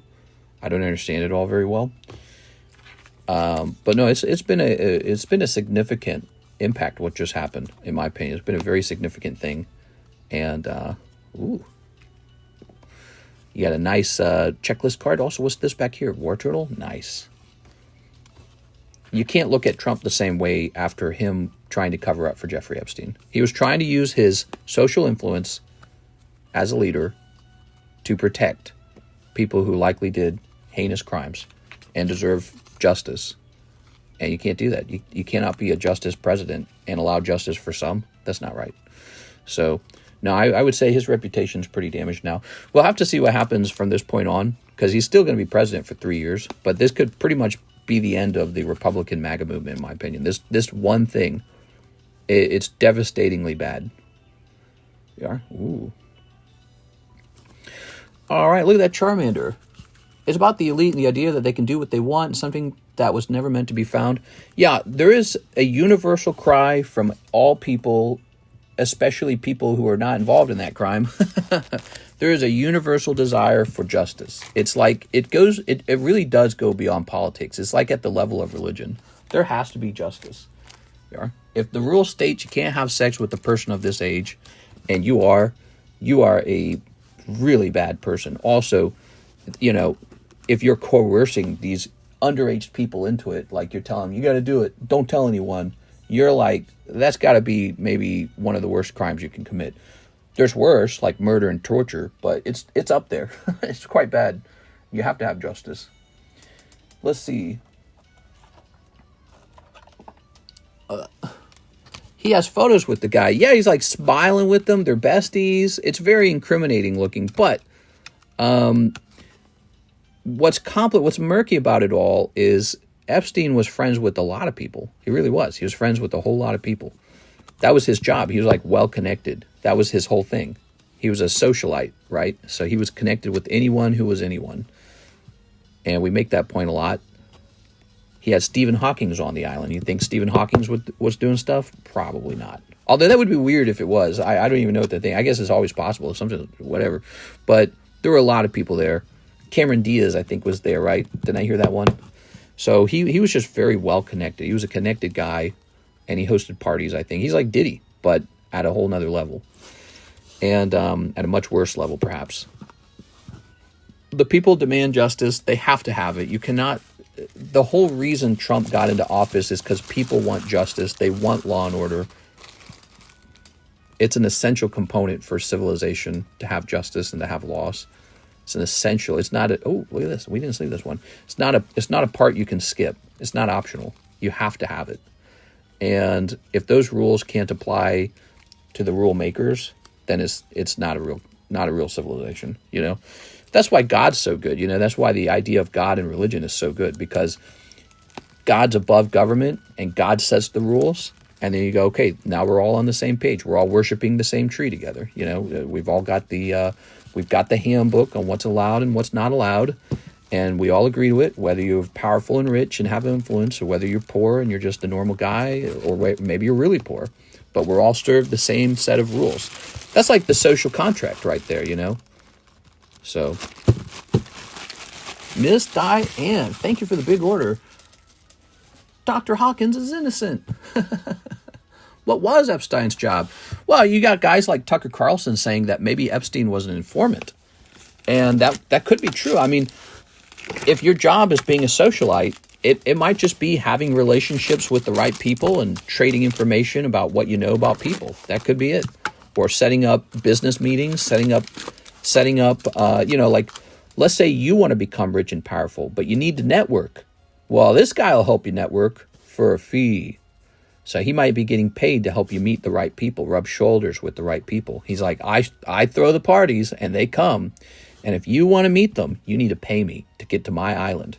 So it might be something like that. But I don't know exactly what he did. But, you know, Tucker Carlson's basically insinuated that perhaps he was a spy. 2 Chinese hidden fates. And I don't really like Tucker Carlson too much. I think he's a little too crazy for me. But he's been in the news a lot because he was one of the Republicans who very quickly turned on Trump when it came to Jeffrey Epstein. He turned on him like on a dime. He turned instantly.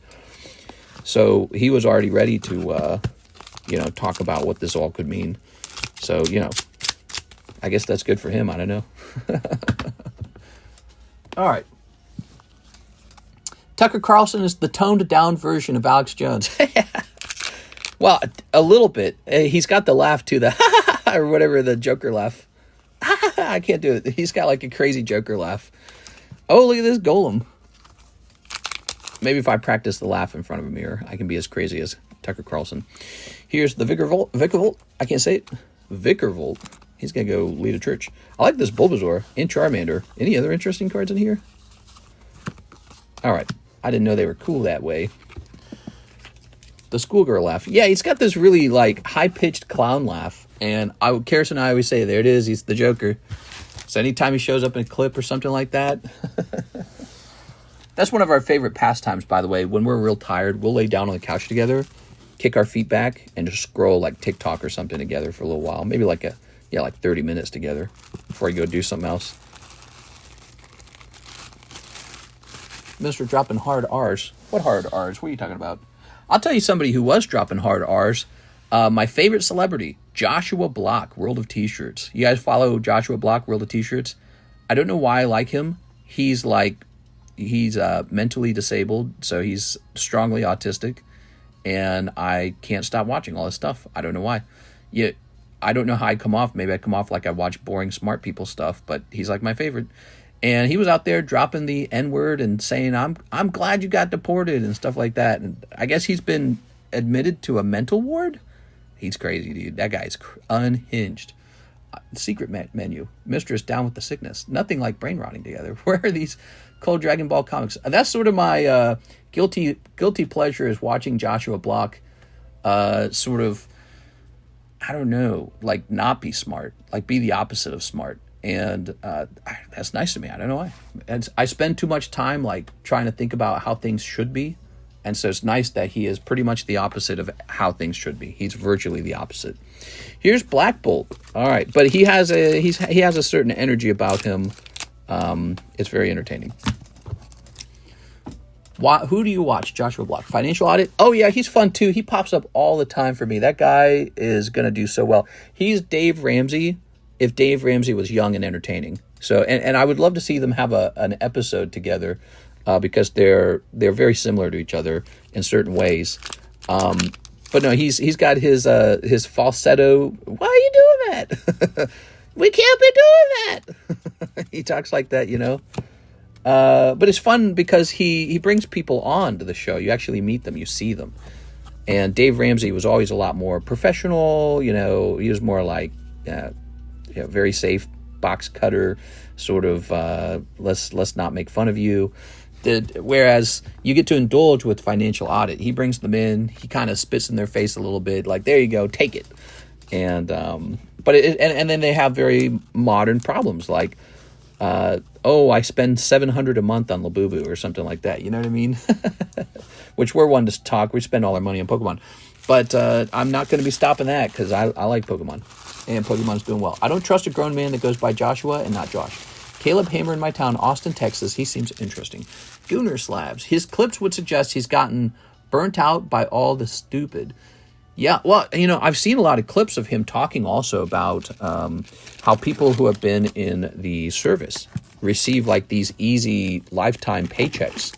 And so that was a very fascinating subject because it's like, I never thought of that before, that there might be this thing that we hand out insanely good benefits to people who have not really served. They got like a minor injury during basic training or something, you know what I mean? And so I thought that was very interesting. But then again, it's probably hard to get people to come in and be soldiers, so they got to give good incentives out, you know? Maybe one of the incentives is, don't worry, if you're injured, we got you, fam. But yeah, it's fascinating. I personally know somebody who is having that same thing right now. I personally know somebody who is receiving lucrative benefits from the government because they were once injured during service, and it shocks me the amount that it is. It's like a lot more than you think. It was like 40, I think I heard it was like $46,000 a year. I was like, wow, you don't even need a job. You can literally just get a cheap lifestyle and you're set. All right, let's see. He has so many videos, memberships, live streams now, even a cookbook, etc. He's killing the algorithm and making the money while he can. Yeah, and good for him. And again, I tell people to aspire to that, you know. So that's kind of what we talked about today. I talked about how more people need to stand up and say, I'm going to be the guy to build a skyscraper in my city. And I'm going to sell 1 million things from that skyscraper. You know, I really want young people especially to aspire to that. Because if you look at all those skyscrapers, they were once built by somebody. The boomer generation built it. And it's our turn. We have to keep it going. So, and that's where all the money is made when you produce goods and sell those goods. So we got to do that. We got to find a way to do big things and dream big and just produce stuff. And I'm just your local card shop guy selling cards. So yes, I'm not exactly Jeff Bezos telling you this, but I think it's true. You know, I think the philosophical idea behind it is true. So, and I hope young people aspire to that. And I hope you guys make more money than me. I hope you guys get really rich. And then you can come back and buy a Pokemon card from me, okay? 47K in New York City is poor. Yes, but not in Missouri.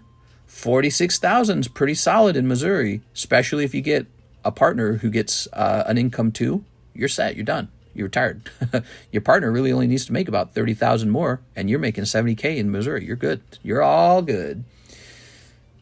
When will slab be ready? Oh, the TCC grading. So I try to do that on the weekend. Okay? Which it is the weekend. It's Friday. So Saturday, Sunday tends to be the date. He points out that basically 100% of veterans are on disability, and the military encourages it for everyone that exits, even if it's mental. We spend lots of entitlements, but military tough. It is, exactly. It's a very fascinating subject because if you say, hey, that's too much free stuff for soldiers, you will then look like a really nasty bad person. You know what I mean? Like, wow, you don't love our soldiers? So it's a very delicate subject. But hey, if that's how it works out, maybe you should be talking to yourself about joining the military, you know? If it's simply a good thing, go get it. Because the government spends hella money on everything else. So yeah, go get it and play the game by the rules. Go figure out what to do next. Do an analysis. All right, guys, I had a lot of fun talking to you all. Today was a very chatty conversation. It's 6:17. I'm going to go strip down into my going outside clothing and go get sweaty and hot in the sunlight, okay? Because my doctor told me to go touch grass. I'll see you tonight for the late night Friday stream. We'll probably try to price up more slabs. By the way, we do not have a shortage of unpriced slabs right now. We got plenty of unpriced slabs. I'm just stingy as hell. I like to leak them onto the table one at a time. We got plenty of slabs to do. Lots of new gym breaks. We have lots of breaks coming close to the end. It is a Friday, so sometimes you see them end on a Friday. Like this one is up to 27 out of 33, leaving it just 5 spots away. This was a gym break for this lovely Psyduck. Poke Shuffles are as popular as ever. We will have more cards going in there. And the binder break is like, I think, halfway done or more than halfway done. So there's just a lot of good stuff going on right now. We also have this Cloud break now. This is Opus 1 Cloud. It's now, how old is this? This is 9 years old. Is that right? It's 9 years old. This Cloud is 9 years old. Is it 9? 16 plus 9 is 25, right? Wow. So that's a nice break. And just so much more to enjoy. I have plenty of black and white ETBs, and I got more Pokemon Black coming because that's the one that sells, okay? And the Pokemon White, we didn't raise the price of Pokemon Black. We lowered the price of Pokemon White because of the demand difference. So you guys just get a cheaper price on the Pokemon White. And yeah, so I look forward to seeing you guys tonight. We don't have to have all this conversation about money or about economics or about politics. We can always talk about whatever you guys want to talk about. Just you guys guide the conversation and I'll follow. That's kind of how I do it, okay? Have a nice night, everybody. I'll see you tonight. I'm a veteran advocate to the max. Sorry, y'all. Yeah. Well, it's a risky job. So, you know, like I said, if that's what the rules of the game are, well, then that's what the rules of the game are. So go, what it means is you should go join the military. Who knows? Maybe you'll have a great time. If you happen to get injured, the government's definitely taking care of you. So that's not a bad thing. All right, I'm going to go, guys. I'm going to go work out.